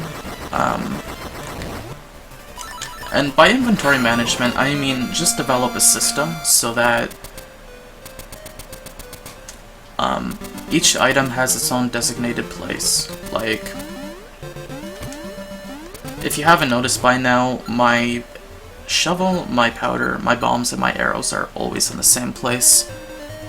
And that makes a baseline for how my inventory is going to be for the rest of the run. And that means even though I don't know exactly where they might be at some points in the run, the items I'll need, I'll know where they generally are. And that speeds up my inventory quite a lot. And then after that, implement pieces of power 3 and 4, which are a lot more difficult because at that point, even tiny mistakes in your piece of power route can have like really bad consequences, so those are the hardest to implement. Especially piece of power 3, which can be really negatively affected by BowWow. So now that we're back at where we are, if you have enough health, you can charge through that guy, and just be aware that this guy will do 2.5 hearts of damage. Or 3 hearts of damage, dang. Oh. Okay. I think he does 2. Yeah, 2. So if you don't have enough health then, just use the Hookshot to stun him. And then what you can do is just Hookshot across this gap. Now, if you don't need to do that, then just charge through this guy, jump over the fishes, jump up here, and then jump across the gap. It's kind of a tight jump, but it's not too rough.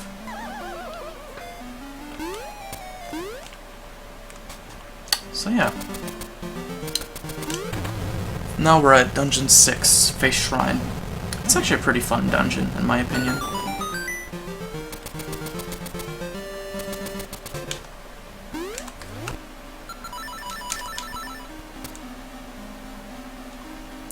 By this point, you're probably extremely low on arrows.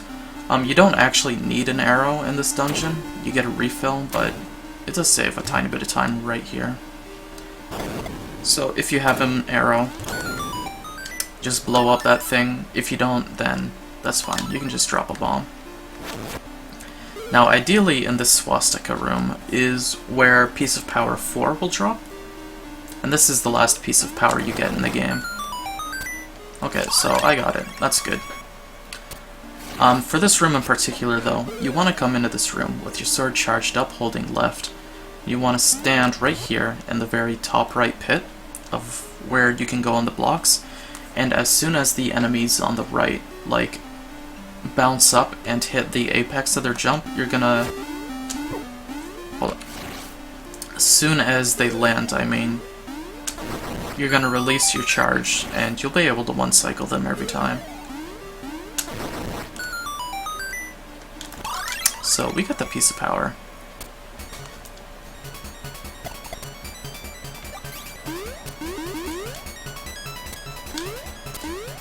This is a little strat I found.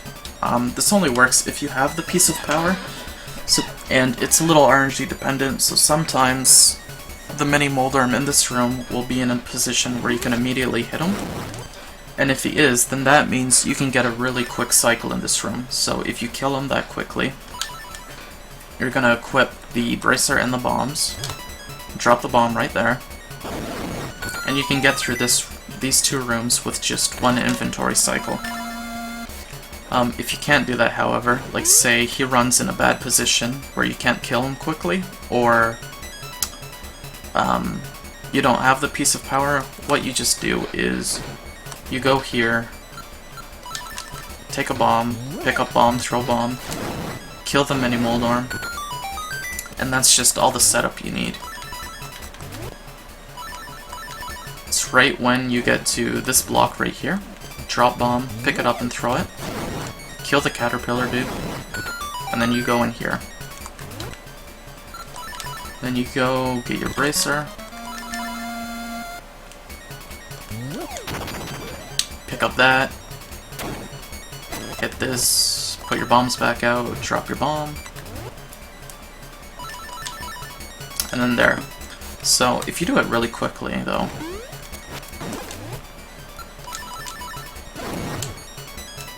you can do that in just one cycle, and that saves like a little bit of time.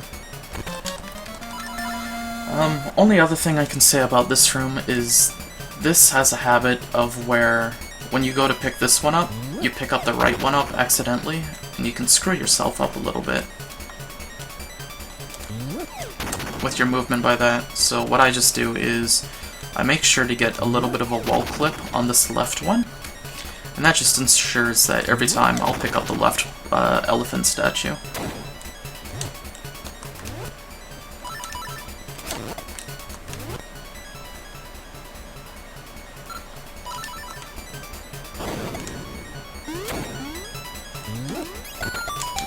So here we get an arrow refill, which we're going to be needing pretty badly by this point.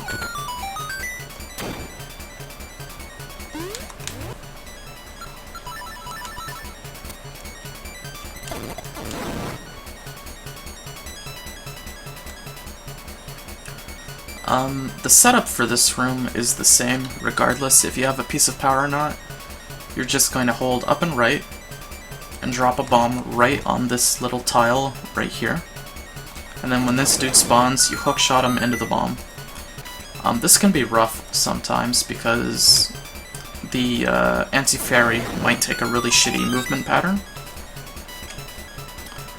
But yeah, so you drop your bomb there.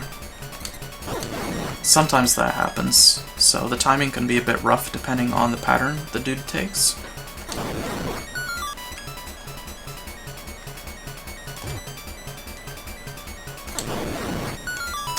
And then you just hookshot that key, equip the ocarina, and ocarina out.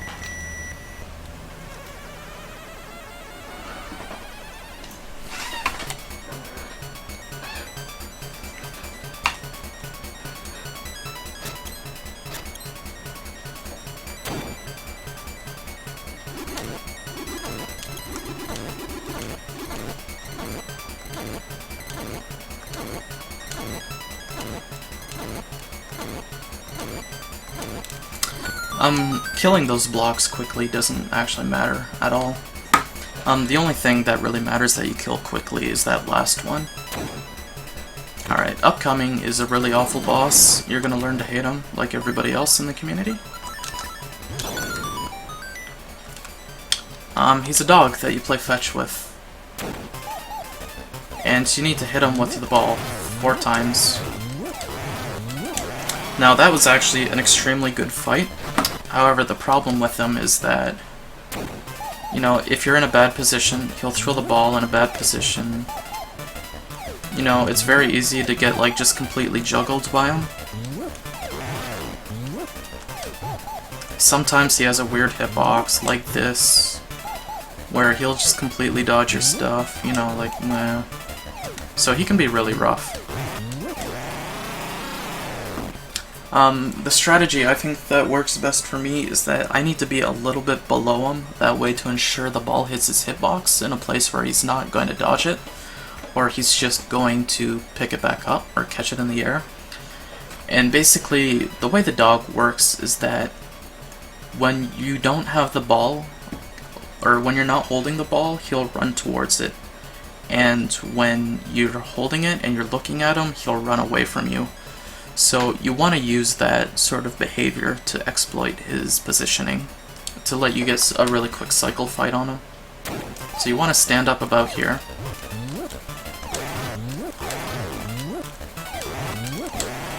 See, that was a little bit worse than the first fight I just did, but that's still a pretty acceptable fight. The reason I go up is because if I fight him from down here, it gets, the positioning's like a little bit awkward. The ball will bounce off the wall and it'll just be not great.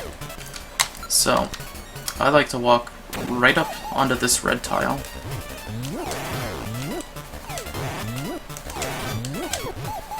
See, and that's what I mean about his hitbox being sketchy.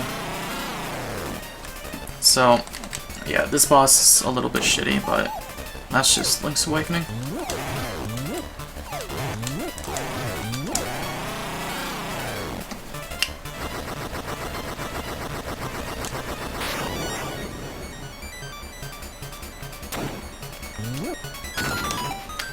This room can be just a tiny bit tricky.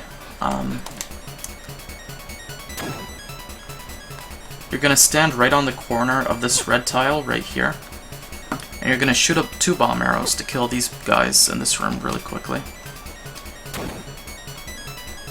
Right about when and the visual cue I use is that when you see them spawning, I don't know if actually you can see this on 30 frames per second, so I hope you do. But when they start spawning on the ground, you can see them flashing, and when they stop flashing and become solid is when I shoot a bomb arrow to the right and then right up to the end to the top. So I'll do that really quickly now.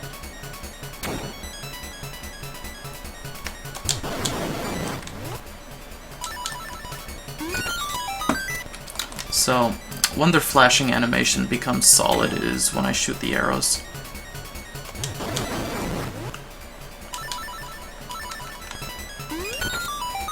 And another arrow refill, because those are really good.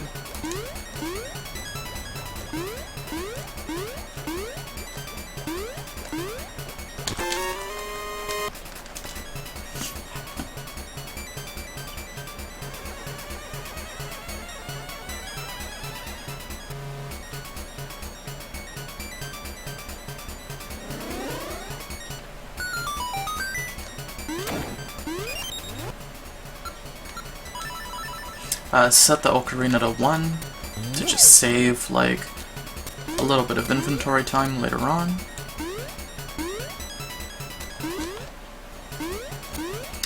Here you can just never get hit in this room by just standing in this corner and jumping right before the tiles are gonna hit you. The timing window for doing this is massive, so if you're not trying to get hit, you should probably never get hit in that room.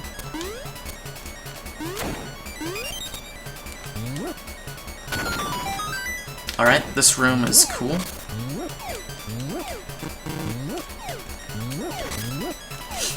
This is completely RNG. You have a 25% chance.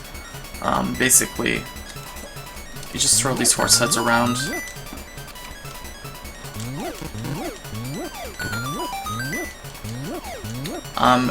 It's better if you get in a position like this where you can just smash it faster than, like, you know, down here. Although that's hypocritical because I do that. But yeah, that's completely random.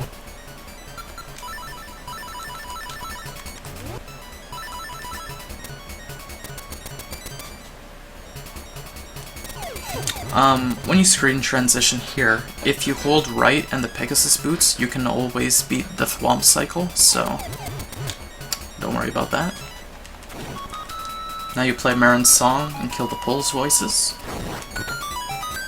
And now we have the second Dodongo fight. Unlike the first one... Oops. In this one, you actually do have to kill both of them, unfortunately, so...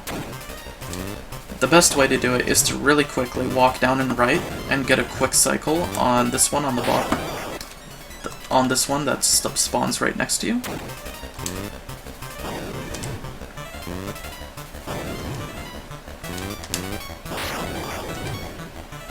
And that's basically how an ideal Dodongo fight looks. So, yeah.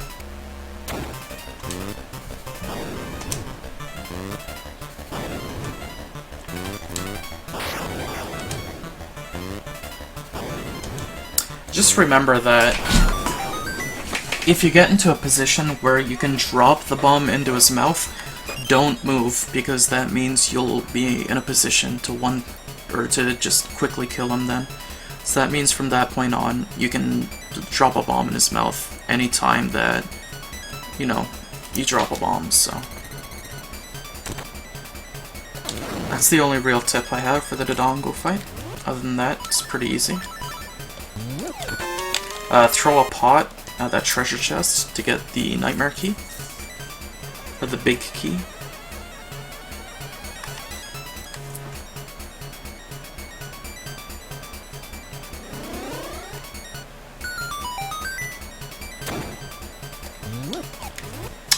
Here is where some strats differ. I like to use a bomb for this.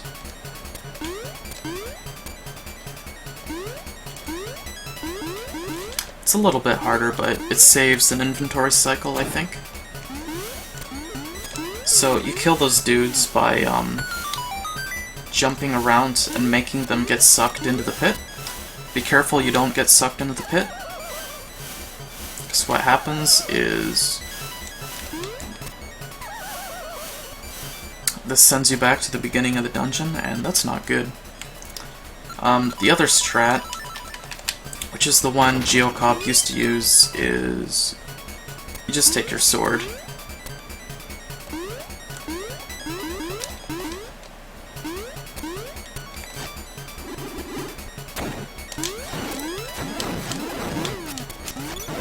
And you kill the room. You can kill the little, like, tile thing here, so...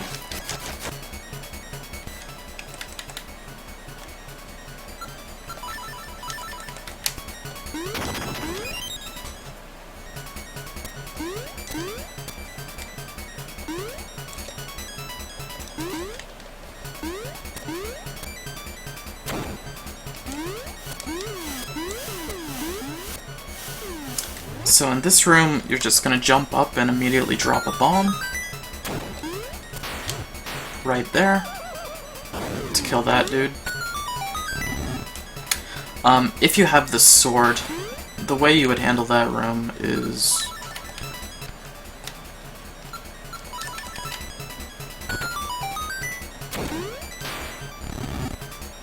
push the block and then shoot that guy down. So...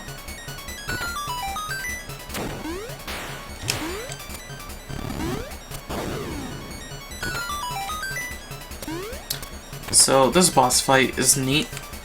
You can hurt him 3 times? 2 times? I can't actually remember offhand. Before he even spawns. And the way you do that is as soon as you enter this room, you're going to jump and then immediately drop a bomb. And then as soon as your bombs blow up, you immediately drop another.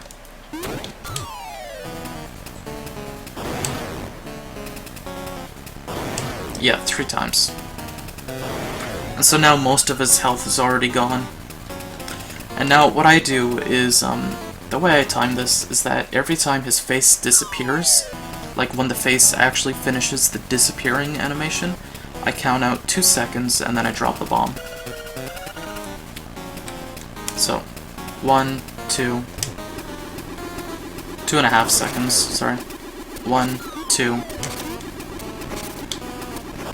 And that's the timing system I use for this boss fight. It's super easy.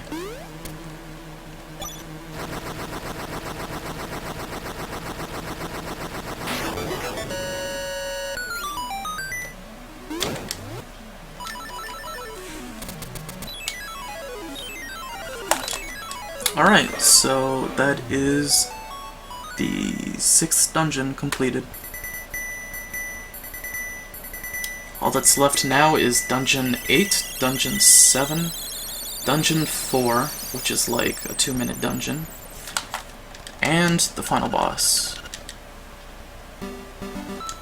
So I'm gonna play this up until the entrance for Dungeon 8, and then I'm going to take a break, I believe.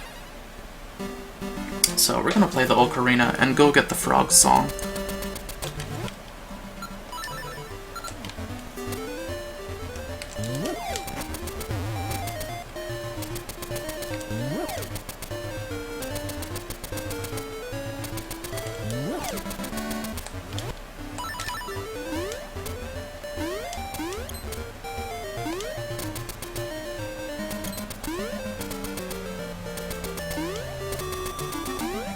This jump can be a little bit tricky, so don't worry about it. Okay, now this is the signpost maze.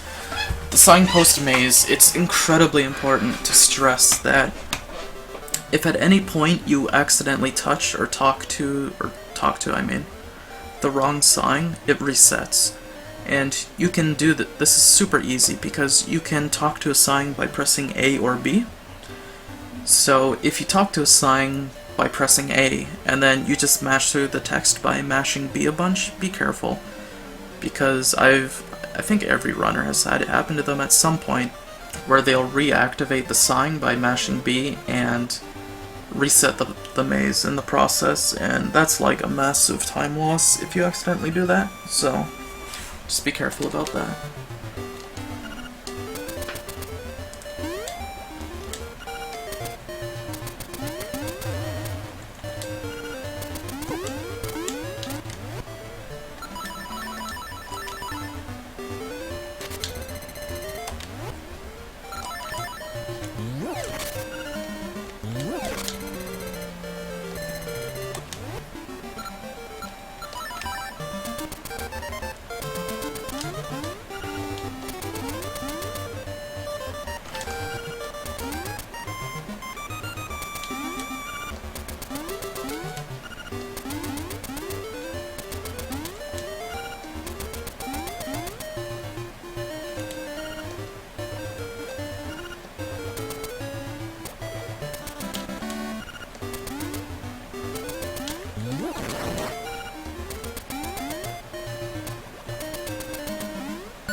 Alright, so here's the frog song. Best song. We pay $300 for it. It's well worth it.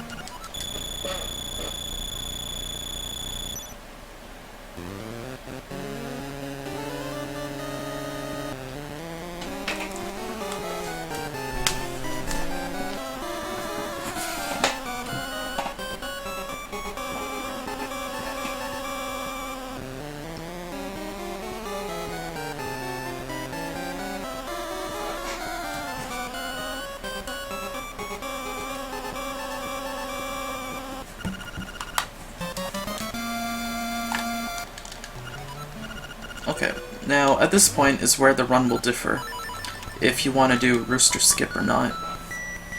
So either way, you're going to play the Ocarina.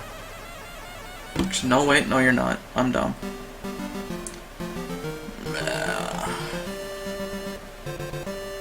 Okay. Let me just explain this then, while I go back to that position. Rooster skip is probably it's actually the largest trick in the game. It requires 2 frame-perfect inputs. However, what it does is it skips a sequence where we need to go get a Rooster in order to get to Dungeon 8. or to get the Dungeon 7 key. Now, if you don't want to do that, and it's not really recommended for beginners since it only saves a minute anyway, what you'll do is, after you get the song, you'll walk out the stairs and just end up here, and we're gonna walk back to the village. Now, if you are interested in Rooster Skip, I'll make up a tutorial on it, like, as an addendum to this video, so don't worry about it.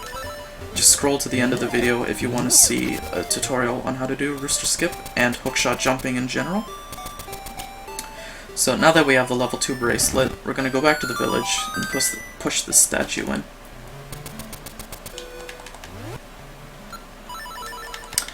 Do note that if you were to do Rooster Skip, as soon as you get the frog song, you would use the ocarina in Mambo's Mambo to get back to that place, and then you would walk over to Telltale Heights. So we're gonna play the ocarina and get our rooster buddy. We're gonna play Mambo's Mambo. And this is where the two routes become the same again. So now that we're here, we're gonna go to Telltale Heights.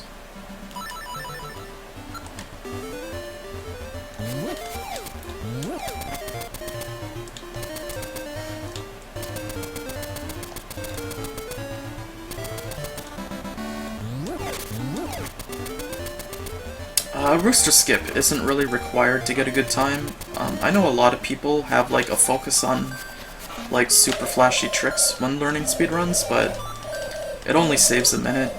Less than that, to be honest, about 55 seconds, so it's not necessary at all to get a really respectable time.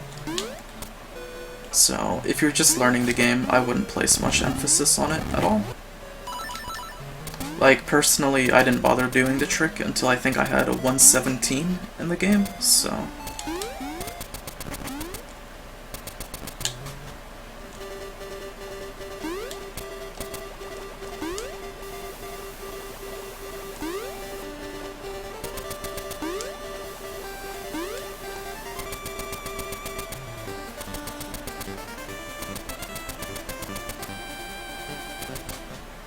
So we're gonna go in here.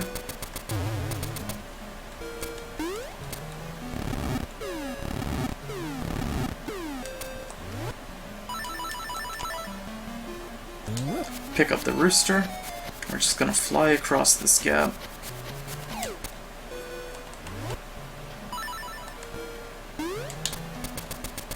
And get the bird key.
Okay, so we're gonna drop down here and immediately hold left and place our bomb.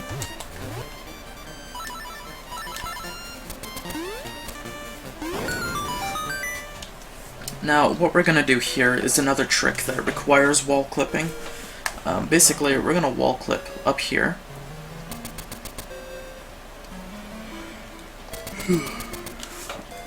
And we're gonna go jump across this fire pit.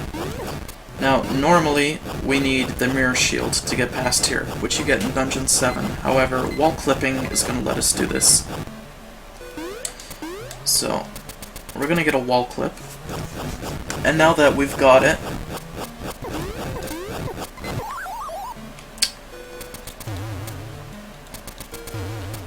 sorry.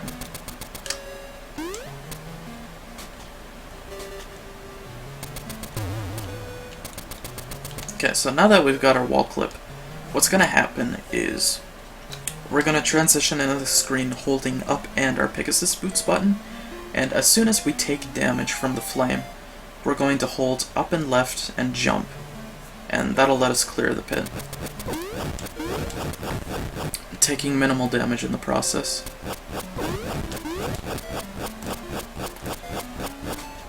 So, that's another little skip in the game.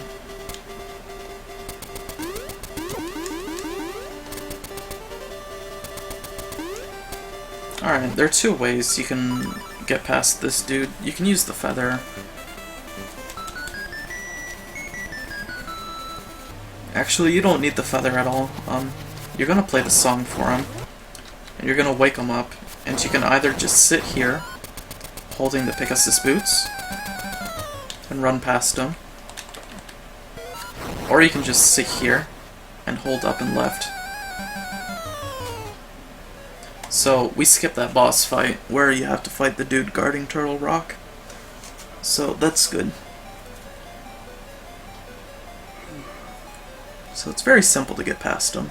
And on that note, I think this is a good time as any to take a break from the video right now, so although I'm going to be splicing this all together, I am going to pause this and resume at a later time, so be back later. Okay, so left off entering Dungeon 8. I just noticed this whole time I had been like locally recording at 30 frames per second. That's probably something I should have changed at the beginning, but unfortunately I forgot. And although I don't think it's going to have much of an impact on anything really, other than just how some things display on the video, I've since switched to 60, so I guess the first 2/3 of this VOD is going to be in 30 FPS, with the last third in 60. And also, as you might have noticed, we're doing the 8th dungeon before the 7th dungeon, and the reason we do this is because the treasure chest, the treasure we get in this dungeon, the Fire Rod, makes the Dungeon 7 boss a breeze, and it lets us save time in that fight. So, let's do Dungeon 8.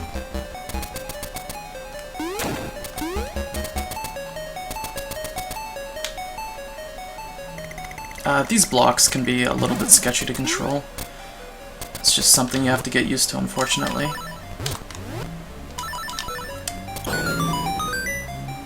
Oh, whoops, I'm dumb.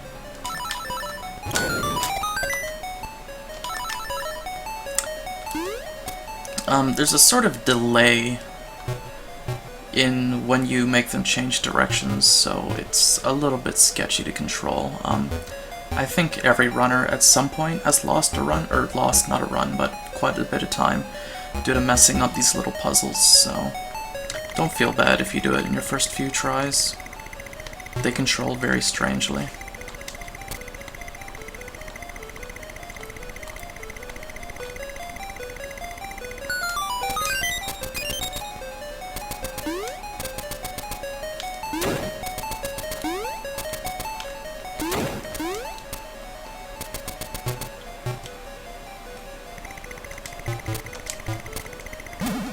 Alright, and now in this room we're going to introduce a new trick called block pushing, where we're able to push a block in a direction it's not supposed to go to cut routing out of the dungeon.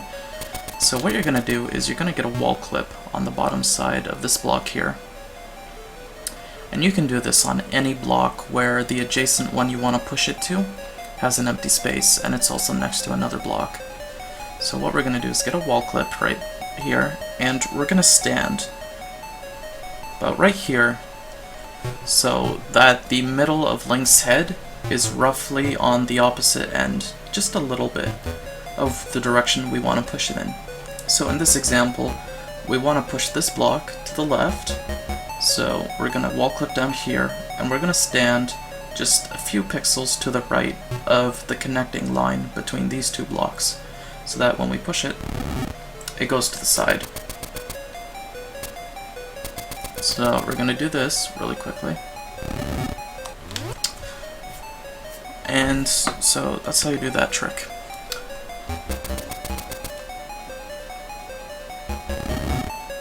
Now, don't worry about these guys, you can actually like just jump through them and not get hit.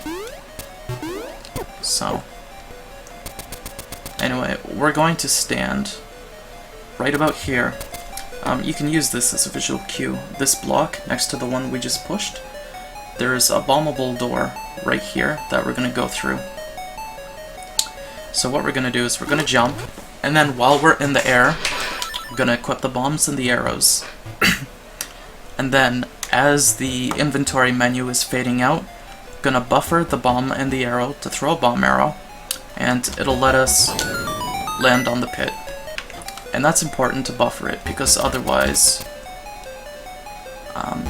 you could do this, where if you don't buffer it, you just do it by reaction and this happens, where you just fall in the pit and you have to walk back up, and that's a bummer. So be careful when you do this, because you'll do this sometimes and that's fine, but if you're too much to the wrong direction, you'll just push it up. And if, for example, you don't get a wall clip and you do this, you'll just push it up as well. So it's important to know. So get a wall clip, stand a little bit to the right, line yourself up with the block that you just, next to the block that you just pushed, get your bomb arrows while jumping, buffer the bomb arrows holding up, and you clear the gap. So that room's quite easy.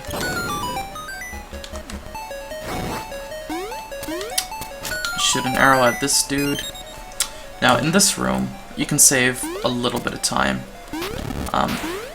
You can do this where you just, you know, push the blocks normally. Or, if you're really good about your positioning, which I am clearly not, you can save some time by just getting a block push on it. But I'm not successfully doing it at the moment. There.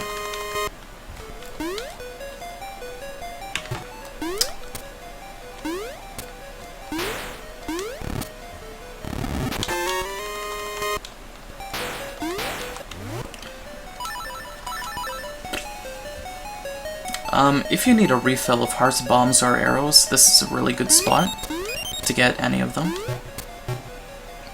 And it used to be in the route that you used to get some there for the final boss fight, but we don't use arrows anymore for the final boss fight, so now we're gonna go here. You can hookshot across to this block sometimes, but sometimes the snake will get in the way. So you'll have to play that one just by ear. Here we've got another awkward ladder drop to get a quick cycle on some platforms, so this one took me a little bit to get used to.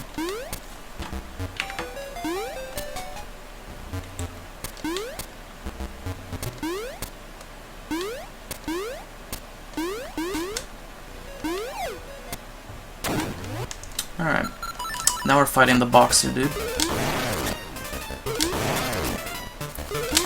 Nothing really to say about this fight, just charge up your sword and punch him. It's really easy to jump into his glove and cancel your charge spin, so you want to be careful of that. But other than that, it's a really straightforward fight. So now we're gonna go up and get the fire rod.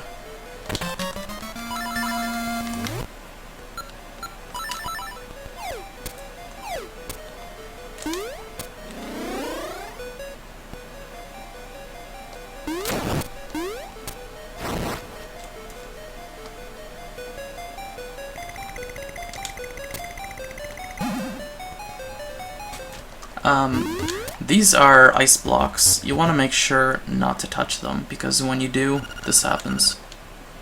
So, just make sure not to touch them. So I'll just show that again really quickly.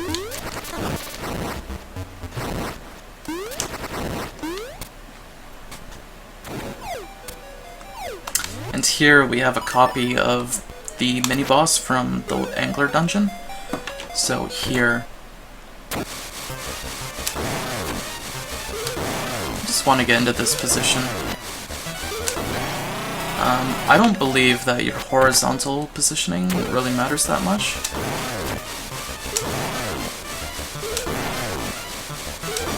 Yeah, so just do that. Alright, now we've got this room. Everybody does this a little bit differently.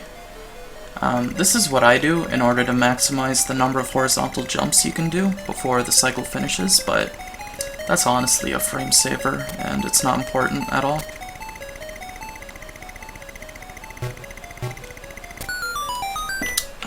I think the other method is to do it like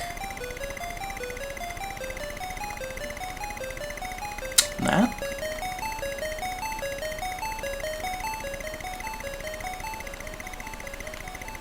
Yeah, I remember this.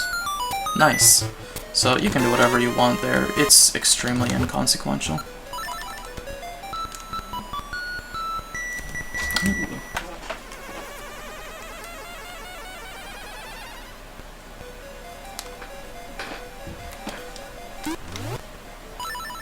Oops.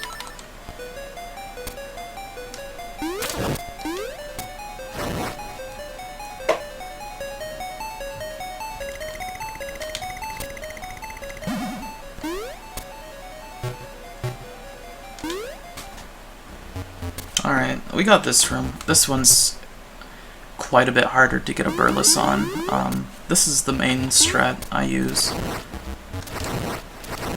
And you're going to stand about here so you can get that. And then you're going to do a really well-timed jump and then fire rod. And I screwed it up. So, like that. I used to have another way of doing this. Can't remember what it was though for the life of me.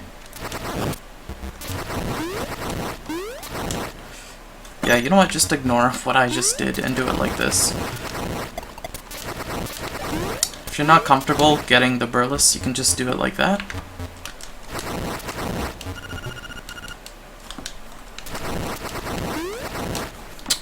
Or you can just, you know, take it a little bit slower. Like that. Let's see. This one's a tiny bit harder to get a burles on. Just want to stand as close as possible and then hit the blocks. If you hit the blocks, that's fine though.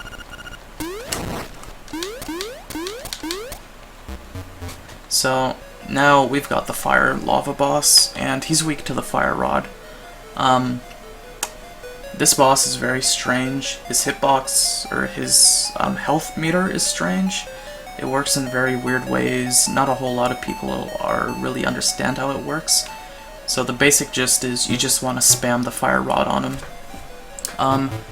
This is the one part of the run, other than the Ocarina dungeon, or Ocarina Dream Temple, or whatever you want to call it, where you're at risk of dying. Because at any stage of the game, at least in the speedrun, this boss will do enough damage to two-shot you, no matter what.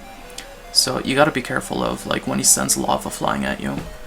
But you just walk in, and you start spamming your fire rod. So delay about half a second, and then start spamming fire rod.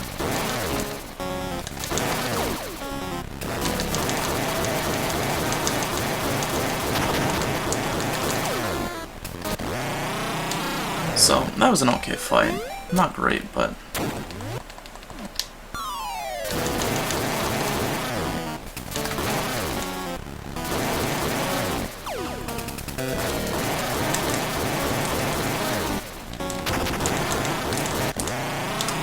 So, as you can see, like, the first time I fought him, I hit him way more times than that time. But that time I was able to just one-cycle his second form, so... It's a very inconsistent boss fight, so don't worry about it if you can't make any sense of it. Just make sure to dodge those little lava blocks that he shoots up when he jumps in the water, because that does about 6 hearts of damage, if I recall correct.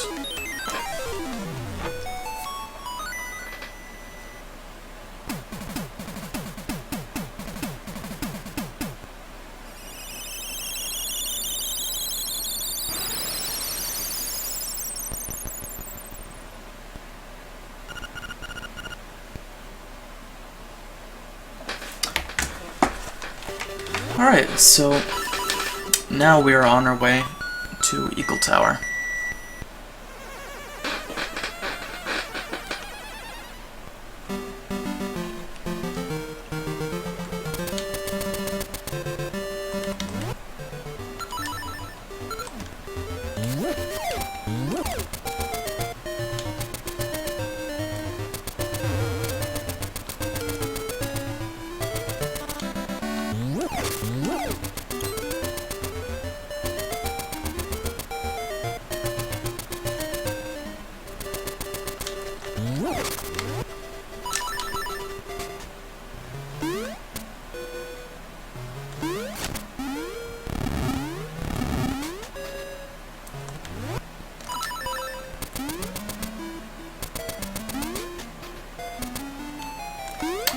Eagle Tower, if you can remember, playing this game casually was a bit of a nightmare. Fortunately, in the speedrun, it gets sequence broken quite heavily.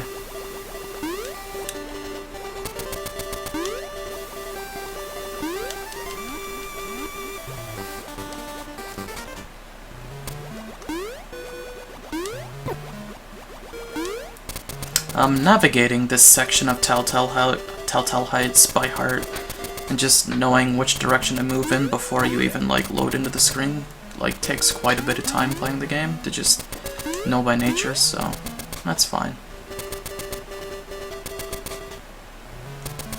But the fortunate thing is that it's kind of impossible to take a wrong turn, unlike, for example, Death Mountain in Link to the Past. So, whoops. As long as you take the right entrance for the first tunnel, you'll always end up at the Eagle Tower.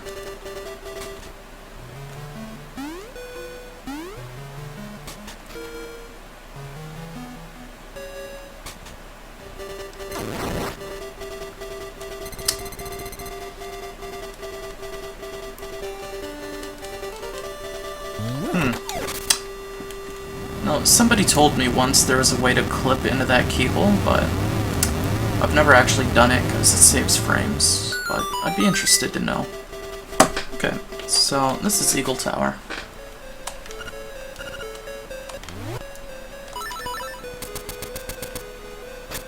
Just sort of dash through that dude, and you're able to be invulnerable for the rest of the room. You get the key. Alright, now this is the only trick that is version exclusive. This trick works in versions 1.0 and 1.1. Does not work in 1.2, I believe. It might just be a 1.0, but I think it's 1.1 as well. So you just run up to this little lever here, and you very lightly tap the bracer button, and it'll just stay stuck. And that's it. The only difference in any other version is that you can't do that, so in that instance all you do is just, you know, get your block.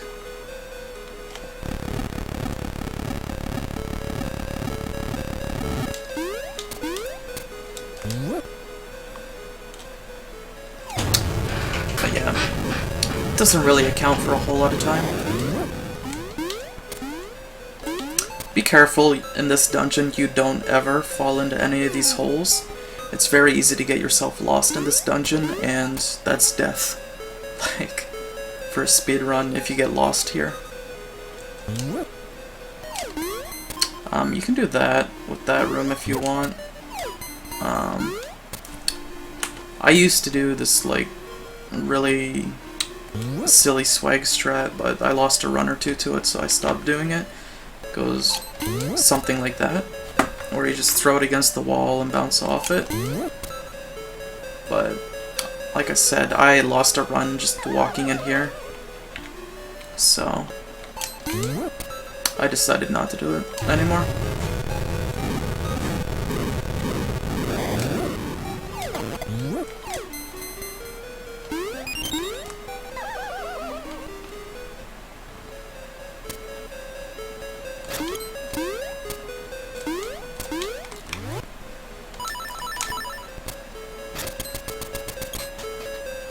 In this chest, this is the one dungeon item we don't get.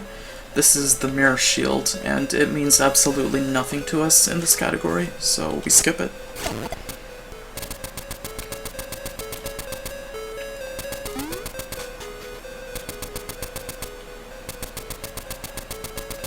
Alright, this is the Bat Mini-Boss.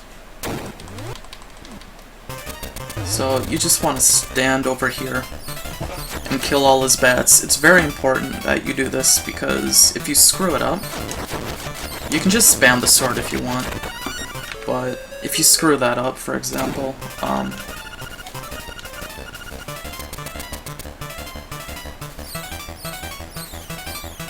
let me just show it.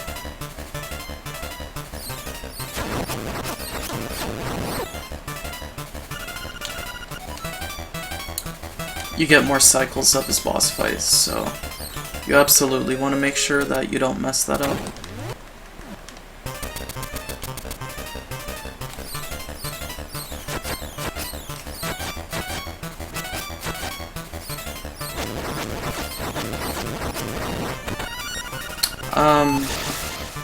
Two things to be careful of here. One, never ever ever ever jump through this door. Like, never transition to the screen by jumping through this door. What happens is this. Oh, whoops.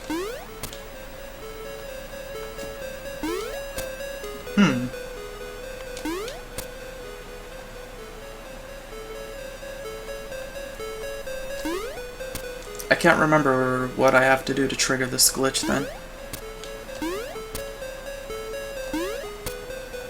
Maybe it's something that only happens on the American cart?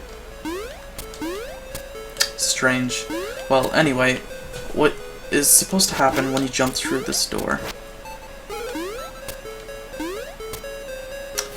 is that you get sent into a glitched dungeon, which is actually Dungeon 8. And if you try and save and quit or die to reset the game, you'll find yourself at Dungeon 8. So, it's very strange. I can't actually show that off here. Here, how about, let's see, Link's Awakening. It might be the American version that does it. It's the American version, I believe, is version 1.1 or something. Let's see. Eagle Tower, Bat Mini-Boss.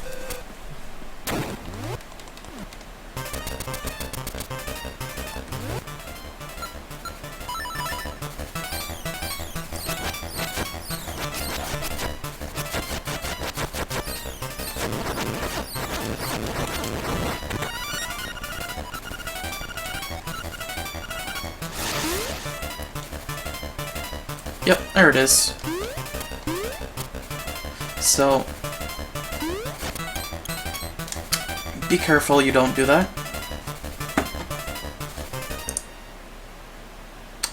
And the other thing that can happen if you're not careful is,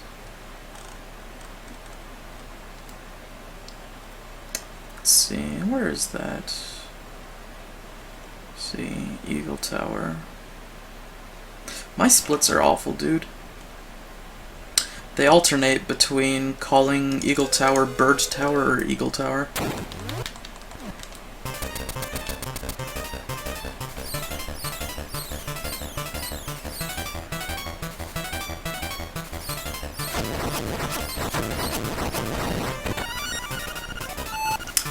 The other thing you have to be careful is, this happened to, I think, Mito Requiem, a friend of mine, or maybe Andy? One of them. I know it was one of them. They Pegasus boost into the wall and triggered the glitch by transitioning while still in the air from bouncing like that.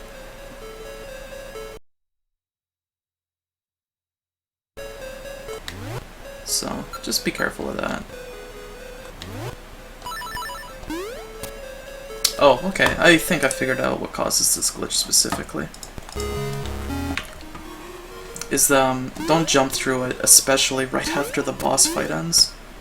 I guess that might just be the one thing. Okay. So, kill the boss fight, go in here, push the two blocks together. If you're fast, you can beat the cycle on that one, like, little dude. Hey, sorry, my Windows Media Player just completely crapped out, so I'm gonna rewind a little bit. Here. Push the 2 blocks down. Don't jump through it, especially right after the boss fight ends. I guess that might just be the one thing. Okay. So, kill the boss fight, go in here, push the 2 blocks together. If you're fast, you can beat the cycle on that one, like, little dude, making his round around the room. Okay, so here we have a hookshot jump and a block push. So, what's gonna happen is we're gonna push this block to the left. And this room's a lot harder than the other one because you've got these jerks running around and they'll bump into you and push you around while you're trying to do this positioning specific trick, so don't feel bad if this gives you grief. Ooh, sorry. So you want a wall clip up here and stand right about here. And I didn't do it. Oh, I'm silly. I was thinking of the other side. What you're gonna do, push this block up, wall clip into here, and push this block to the side. So,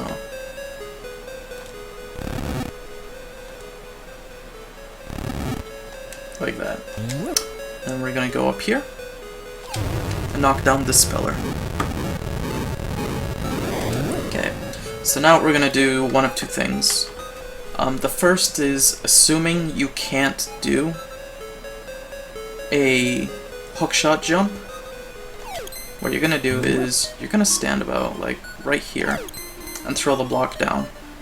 And I only specify that because be careful that you don't want to try and save frames and like throw it like right here, because I did this once and the ball, I lost a run because the ball did something like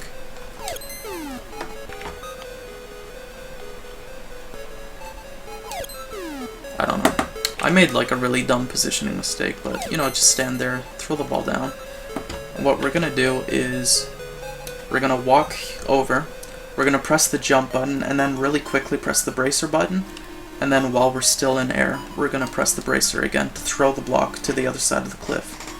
So here's what you're gonna do if you don't have confidence in your abilities to do a hookshot jump, which is the frame perfect trick we use to do the Rooster skip. You just jump, grab the thing, throw the thing, and then fall. Then we're gonna walk into this teleport.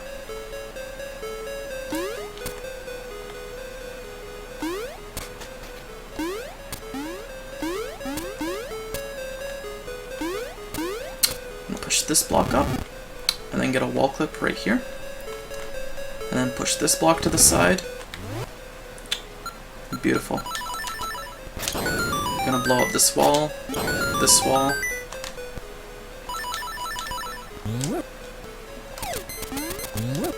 and then we're gonna kill this pillar. Now, what the hookshot jump version of this looks like is this.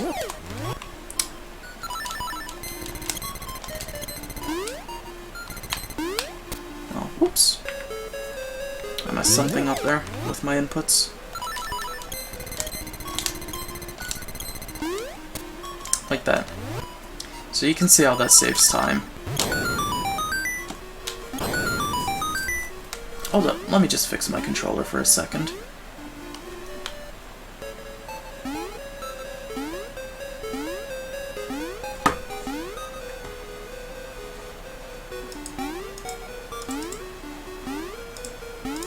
Okay, so now that we've got this path blown up and ready, I'm gonna pick up this block.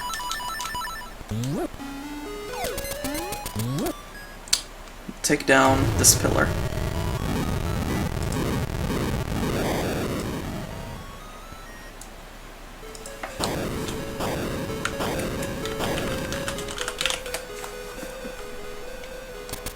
Now we're gonna run down here, and I want to clarify something here. Run down here and fall into the hole, because playing the ocarina here actually costs you about 6-7 seconds. So it's faster to do this instead of ocarinaing.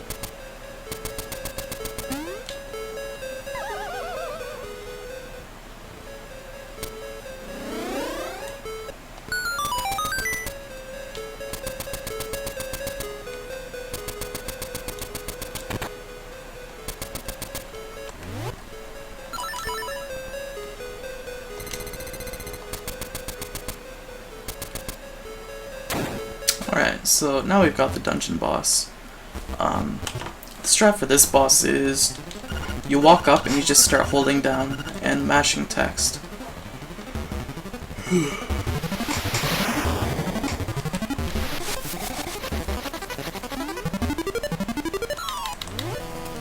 You want to equip the fire rod, and then what you do is as soon as you go back up to skip the animation of him flying around, you just keep shooting your fire rod left and right. This fight is pretty silly and no save and quit. There is a way to quick kill him in any percent, or save and quit I mean, but it's undoable on no save and quit, so that's how we fight him.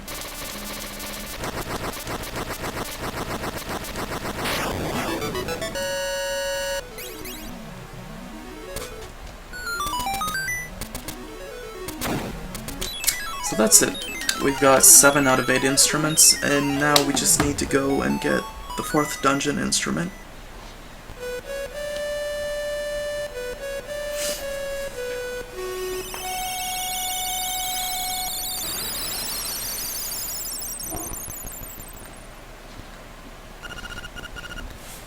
So, conveniently enough, we can just run down from the exit of the 7th dungeon. We find ourselves right next to the entrance of the 4th dungeon.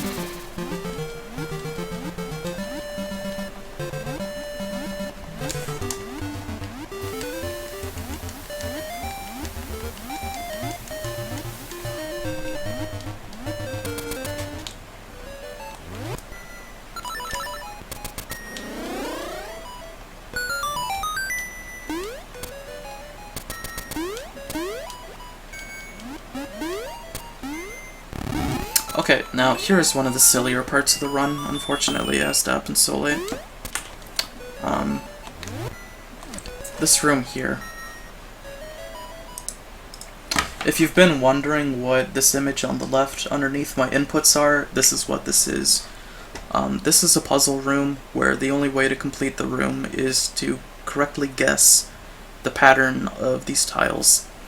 And the way that you do it is you have to walk over each tile in the right order. If you walk over the wrong tile, it resets the pattern. And so, yeah. It makes doing this puzzle with all these tektites flying around pretty miserable sometimes. So these are the 4 patterns that exist. I should note that I would say a solid 50, maybe even 60% of the time, the pattern you'll get is the first one in the middle, the second one in the bottom left. So 1, 2, 3, 4, 5. And this is the pattern you'll get the majority of the time. The other pattern, where the first one is the middle one, the 1, 2, 3, 4, 5, I've seen this happen maybe 5 times in almost a year of playing this game and doing hundreds and hundreds and hundreds of speedruns, so that shows up extremely rarely. The other 2 are whatever, they're probably like 20% each, maybe 25%. So, I don't know. I stream personally with this image up, or you can't see me mousing over it, but I stream with this image up on my second monitor. So everybody who runs this game does, I think, so don't worry about using a cheat sheet, everybody does it. Like, I actually ripped that image off of Qui's stream, so I don't know. All you really need to do is just go into this room expecting most of the time to have this pattern, where the first one is the middle one, and then the second is the bottom left.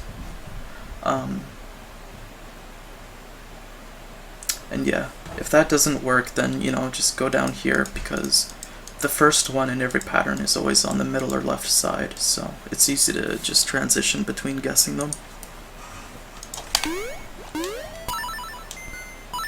And there it is.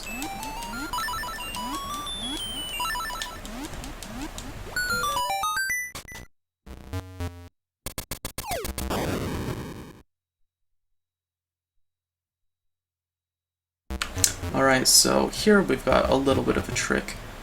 What happens is when we get into this room, we're gonna hold down the Pegasus boots and charge. And when we get to here, we're gonna press the jump button, but don't give any D-pad input. And then as soon as you bounce off the wall in your jump, you're gonna hold up on the D-pad. And this will perfectly put you in position for a little clip through this wall here. Then what you're going to do is you're just going to jump up and then hold up and left. And you clip through the little wall. So.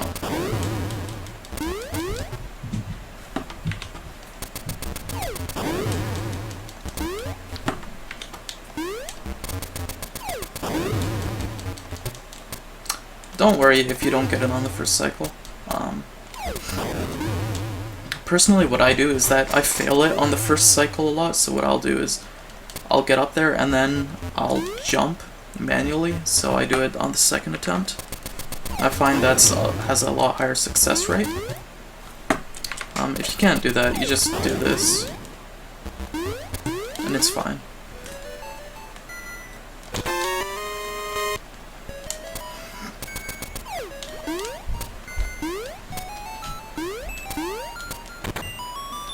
Alright, so we're at probably the best boss ever.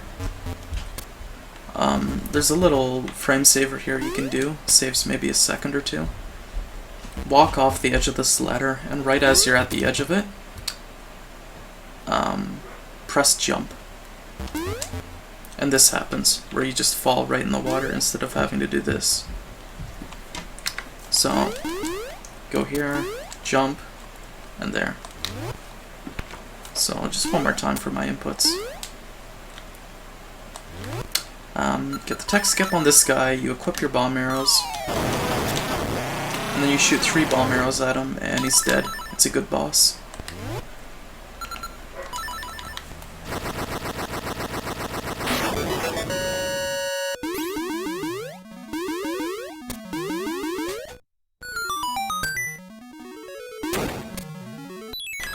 So, that's the last dungeon.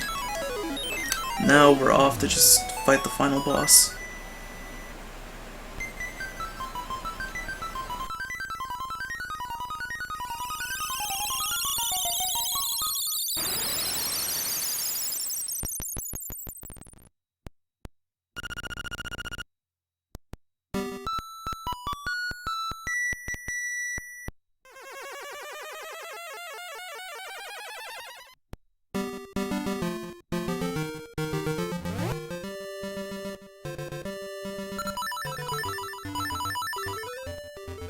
So we're gonna equip Marin's Song.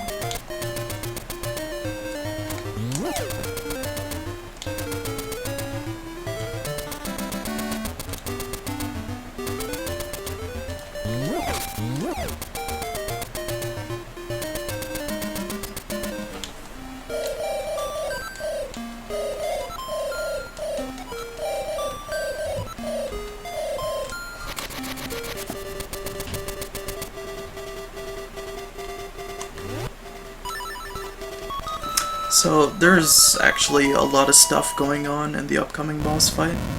It makes the run a little bit more interesting, but makes it kind of nerve-wracking as well, because there's a lot of stuff in this boss fight that you can screw up and lose a lot of time on.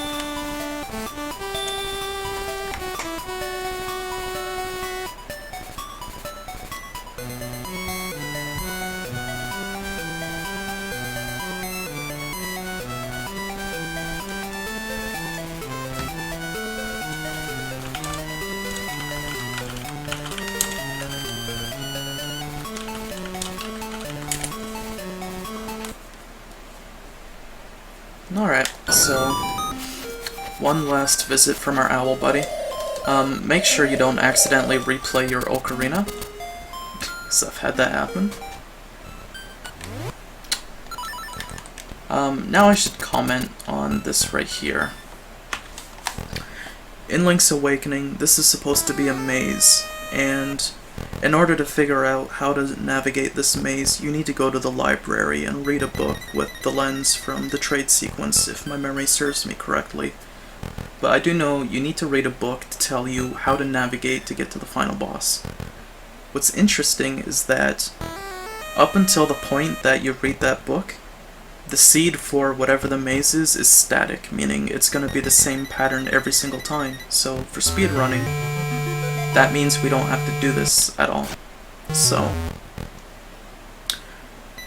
the pattern for us is always going to be left, left, up, right, right, up, left, up. So we don't have to bother with any of that stuff.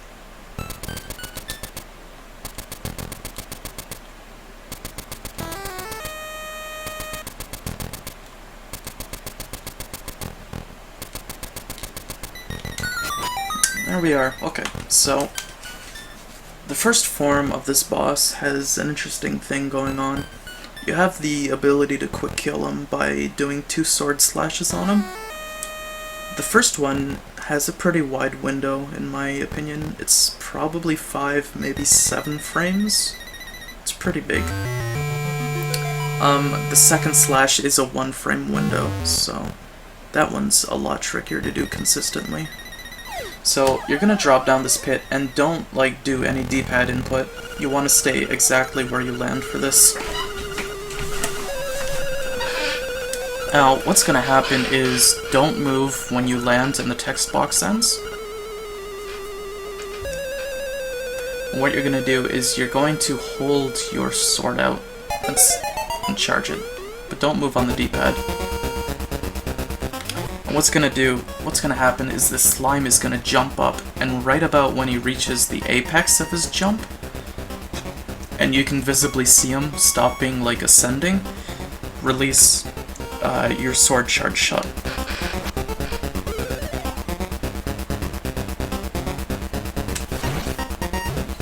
And that lets you know you did the first part. So let me just show that again.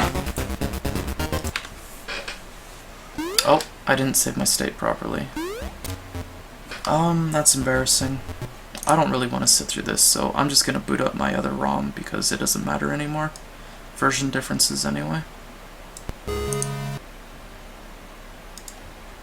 Because I do have a bunch of save states for English, but I don't have any for Japanese, unfortunately.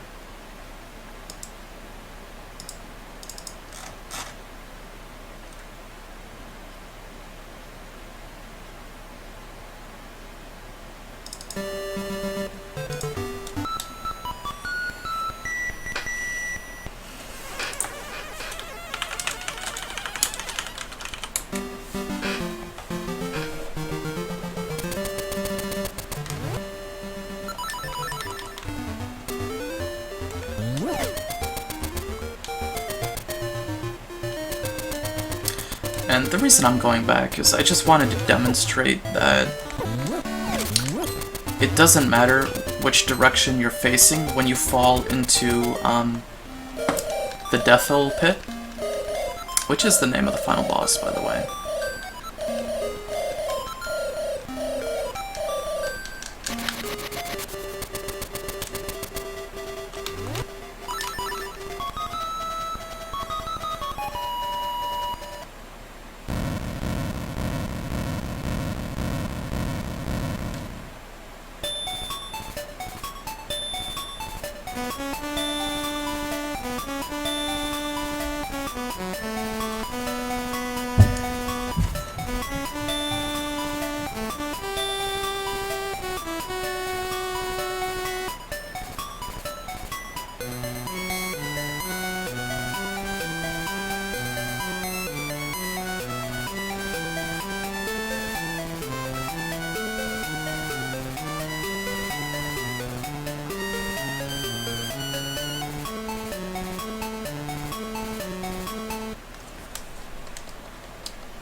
Okay, so equip the sword. Do the windfish egg pattern. Left, left, up.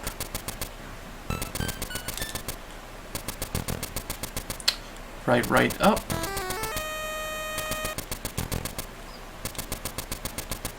Left, up. Alright, now I'm gonna actually manually save that. So, fall into the pit. Don't make any D-pad movements.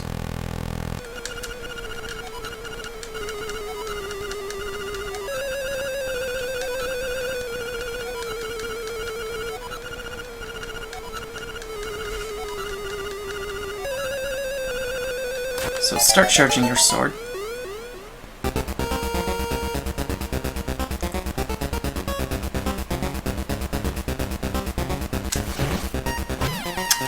Right as you see him, like, reach the peak of his ascent, release the charge. And I'll show you what it looks like when you fail it.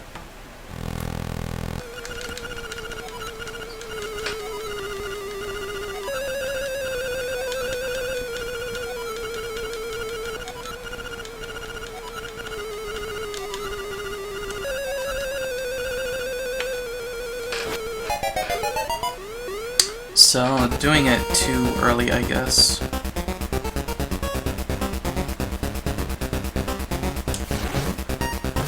See, even there, you can see how big the hitbox for this is. But messing up the timing looks like this. He'll just blow up, so it's pretty obvious when you get it. Now, there is a second part of the quick kill, which is a lot harder, the one frame part. Basically what happens is after you get the first hit, you're gonna delay about half a second or so, and then slash your sword up and hold it up. And you'll know immediately if you got it, so I'll try and show you what it's like.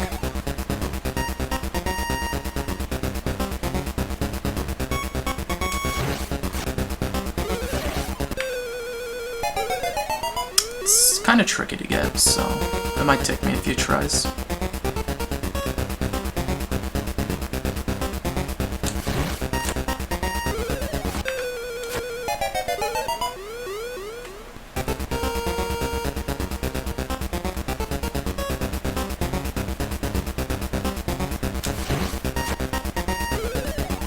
Okay, well what happens when you fail the second part anyway is you're gonna take out your magic powder and just fight him like that.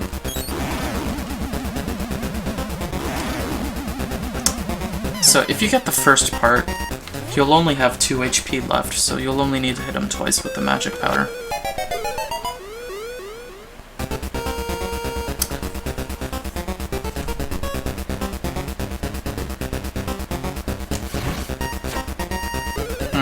Very strange. I haven't had this much difficulty hitting it before, so I guess that means I'm making a tutorial.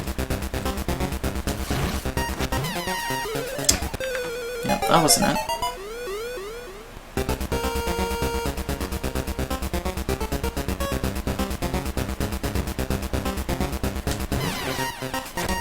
Alright.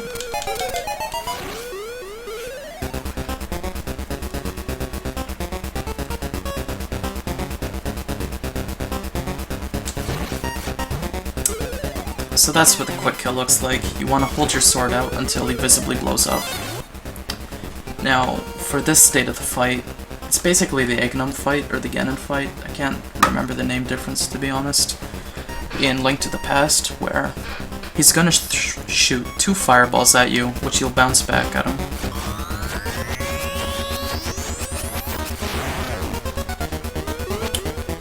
And then after which point he has a 50% chance of shooting blue balls at you, which can't be deflected. And it is RNG, it can cost a lot of time, so you have to hope for the best.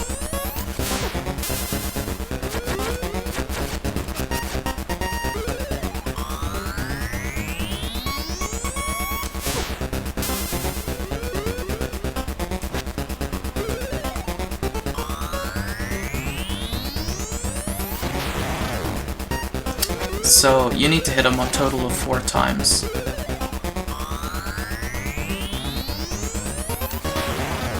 Okay, now this part of the boss fight has another quick kill that's kind of tricky. What I do is I align my sword with the whale on the floor's eye, or the fish, and like that, and then I walk up here, and then when the Moldorm forms into like the actual like opaque form in his animation, like when you see him actually turn into the Moldorm head, you release your spin slash and then just start mashing the slash button. So I'll hopefully do that right now. So I get into position like this.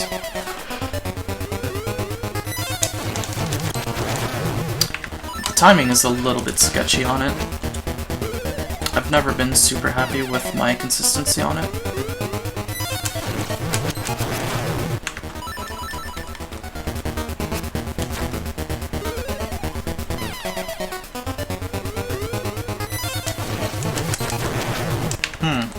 Weird.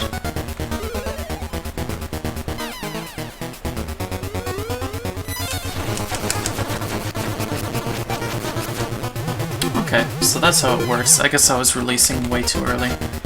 Or way too late. So you want to mash the sword after doing it for 16 times before it dies.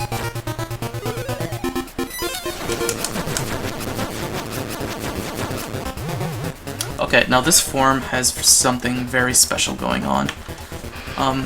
This was a trick found by my friend Wanglicious, and has since been improved upon by a bunch of people in the community on how to find a setup, but I think I found a setup I really enjoy. This is called Deathless Skip. It's a trick that lets you skip the final form of the boss fight, which is an RNG boss fight. And the way we do this is we play the ocarina on a certain frame, and for this, for some bizarre reason, skips the boss fight by blowing up the final form of the boss. So what you want to do is, if you're just starting, take out your ocarina after you kill the Moldorm, and stand right here.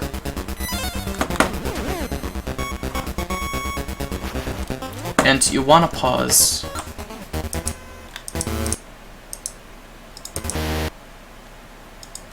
Right as this bat, the first bat that flies out, is over his second finger. As you can see, I'm trying to pause buffer it manually. I already missed the frame, but right when he's right about there is what you're aiming for. So, I want to get in position and do that.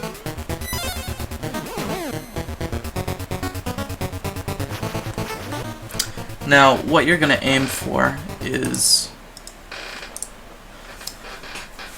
let's see if I can... This third bat that spawns right here, you're going to want to pay attention to his animation. Now, when he's over here and you've paused, you want to start pause buffering, like you do in the Richard skip by holding the pause button, or the inventory button, I mean. And what you want to look for is this third bat, when his fireball animation turns into a bat, you're not going to pause buffer anymore. You're going to start map buffering. And the distinction here is that map buffering advances the game by 4 frames, while pause buffering only advances it once. So what we're going to do is, I'm pretty sure I'm on the right frame already. So, you'll have to watch this bat here. Okay, there he is. So now that we've seen him turn into a bat, what we're going to do is we're going to map buffer 7 times. We accomplish this by just holding down the select button.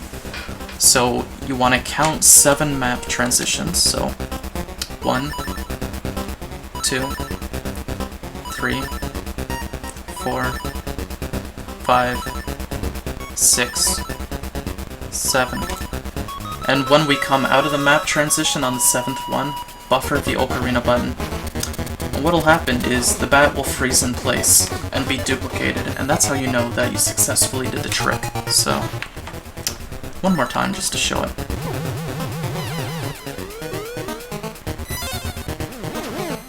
This is the buffer method I found that works really good for me.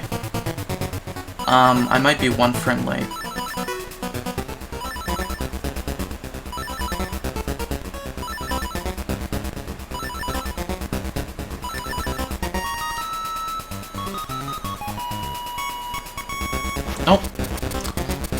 So yeah.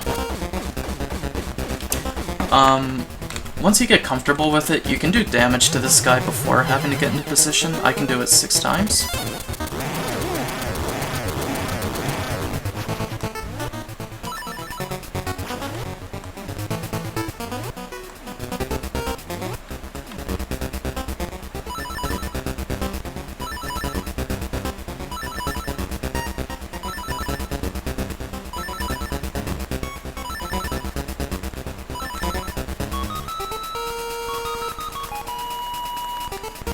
So yeah, you can do this unbuffered if you want, but I'm horribly inconsistent at it, and I wouldn't want to gamble a run on the last 20 seconds of the run by doing a frame-perfect trick where if you fail it, you can kill the run, so I'll just try and do it right now then, I guess, just to show it off.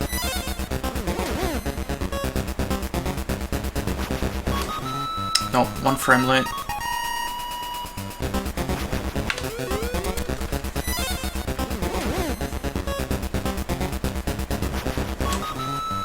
One frame late again.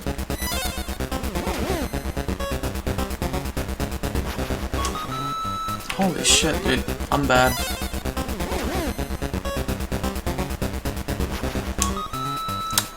It's about 2 frames early. It's a very rough trick to get unbuffered, and I haven't practiced it at all. That might be it. Yep. So you can do it unbuffered, but I'm not good enough for that just yet.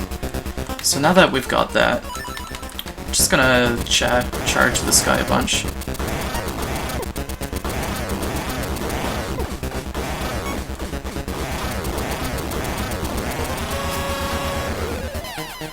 And just spin dash that guy, or charge slash that guy, I mean.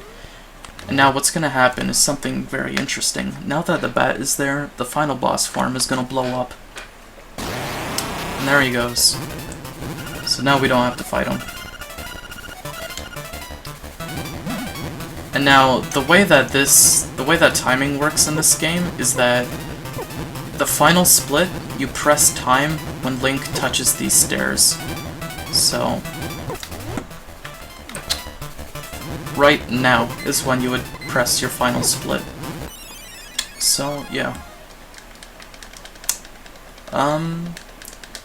That's about everything I know about Link's Awakening. I didn't touch on the piece of power stuff.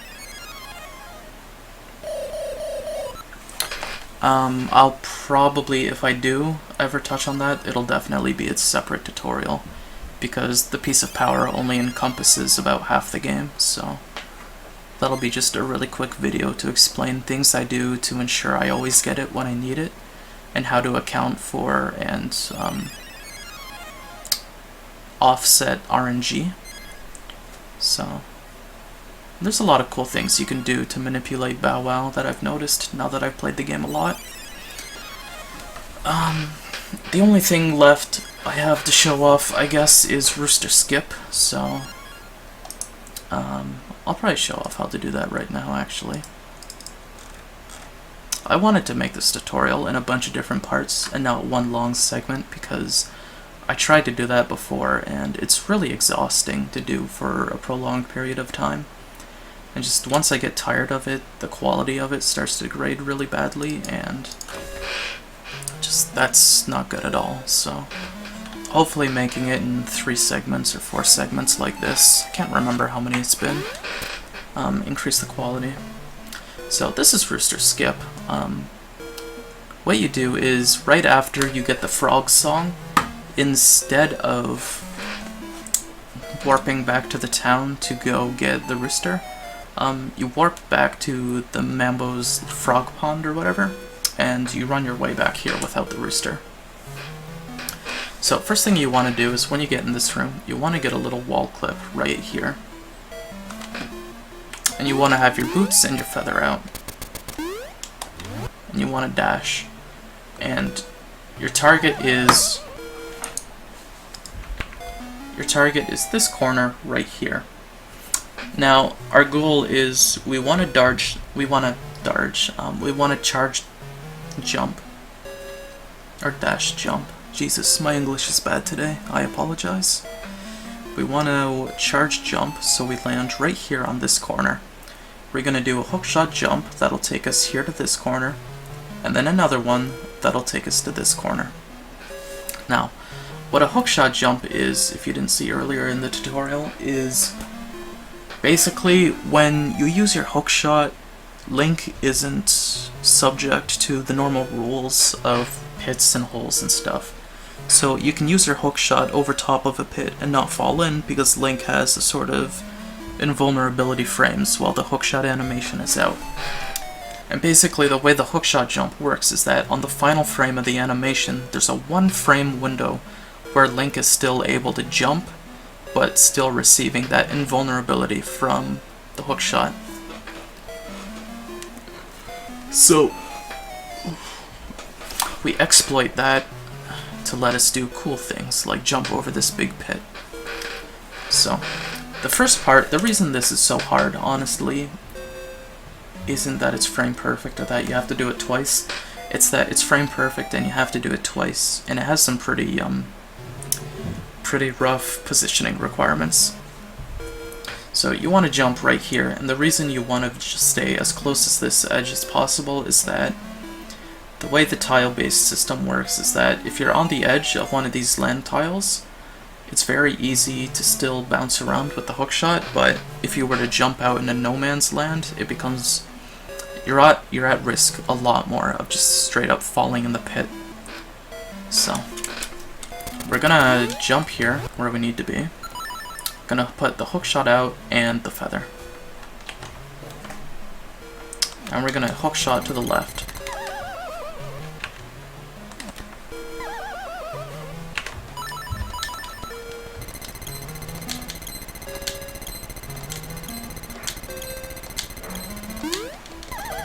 Sorry, I'm kind of bad right now.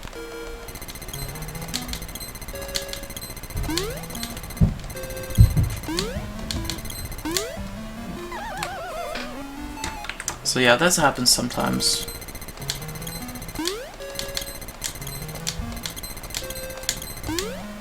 So that was really sloppy, but that's how it looks.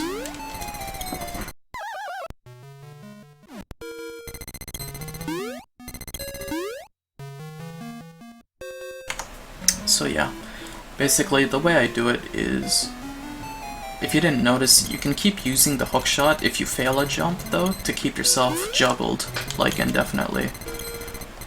So as you can see, you can bounce yourself around forever, so you get multiple attempts at doing the trick before you finally fall in.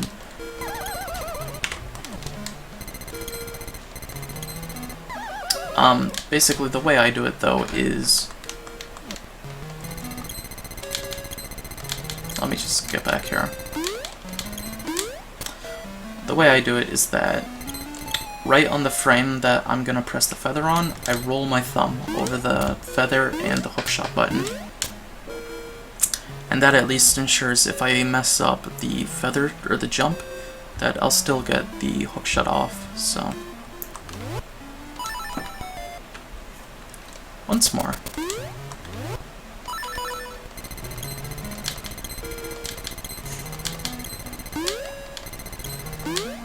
So that was kind of bad as well, but it shows that you can still have a lot of room for failure in executing it, so it's not as bad as it sounds, honestly. And then when you successfully do it, all you do is you just jump here. You get the bird key, you jump down here, and then you go back to Dungeon 8 and follow the route normally. The only other advice I can give is that areas you want to avoid right here in the middle of this plateau thingy, or this peninsula. So up in here, you want to avoid basically this entire area here. So you want to stick, basically, honestly, avoid every area that isn't right here, or right here along this corner. Everywhere else is very risky, especially the actual absolute edges of this right here. very hard. So that's the only advice I have. There is a way to do this buffered, by the way. I should probably have mentioned that. You can do this map buffering, but it's very inconsistent in how much time it takes, but it's reliable. So what you're going to do is use your hookshot and hold the map button. And if during the transition you see Link not move at all, that means you can buffer the jump button. And it'll do the jump for you, so. This was also found by my friend Wanglicious. He's a cool guy. So, as you can see, it doesn't work all the time. And there it is. Link didn't move, so what's going to happen is when the screen fades out, I'm going to hold the direction that I want to jump in and the jump button, and the game will do it for me. So this is an alternative to doing it manually as well. So that's about all the advice I can give on Rooster Skip. As for the other big hookshot jump in the game, which is in Eagle Tower, just try and do it along the top edge of here. I find that if I go like down too much in this bit over here, I fall. So try and stick to the top of this little ledge when you do it, and don't jump from the bottom down there. So that's about all the advice and info I can give.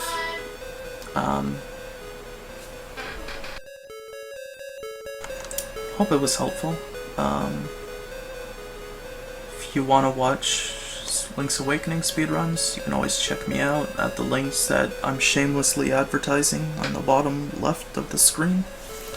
So, thanks for watching. You can always shoot me questions. You can PM me on Twitch, YouTube, IRC. I am Leon Pawlowski. Here, let me just type that up. See, text.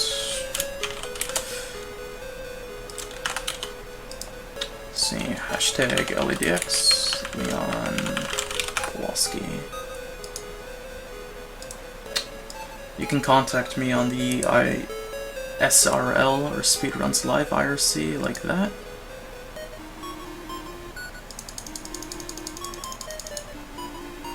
So join #LEDX if you want to chat with people about Link's Awakening. We got a pretty good little community going there.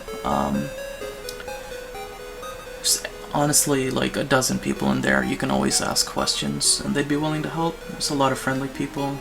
You can ask me if you want, so yeah. I don't think there's really anything left to say, so I'll splice these together. Yeah, so talk to you all later. Hope you enjoyed. Hope this was helpful.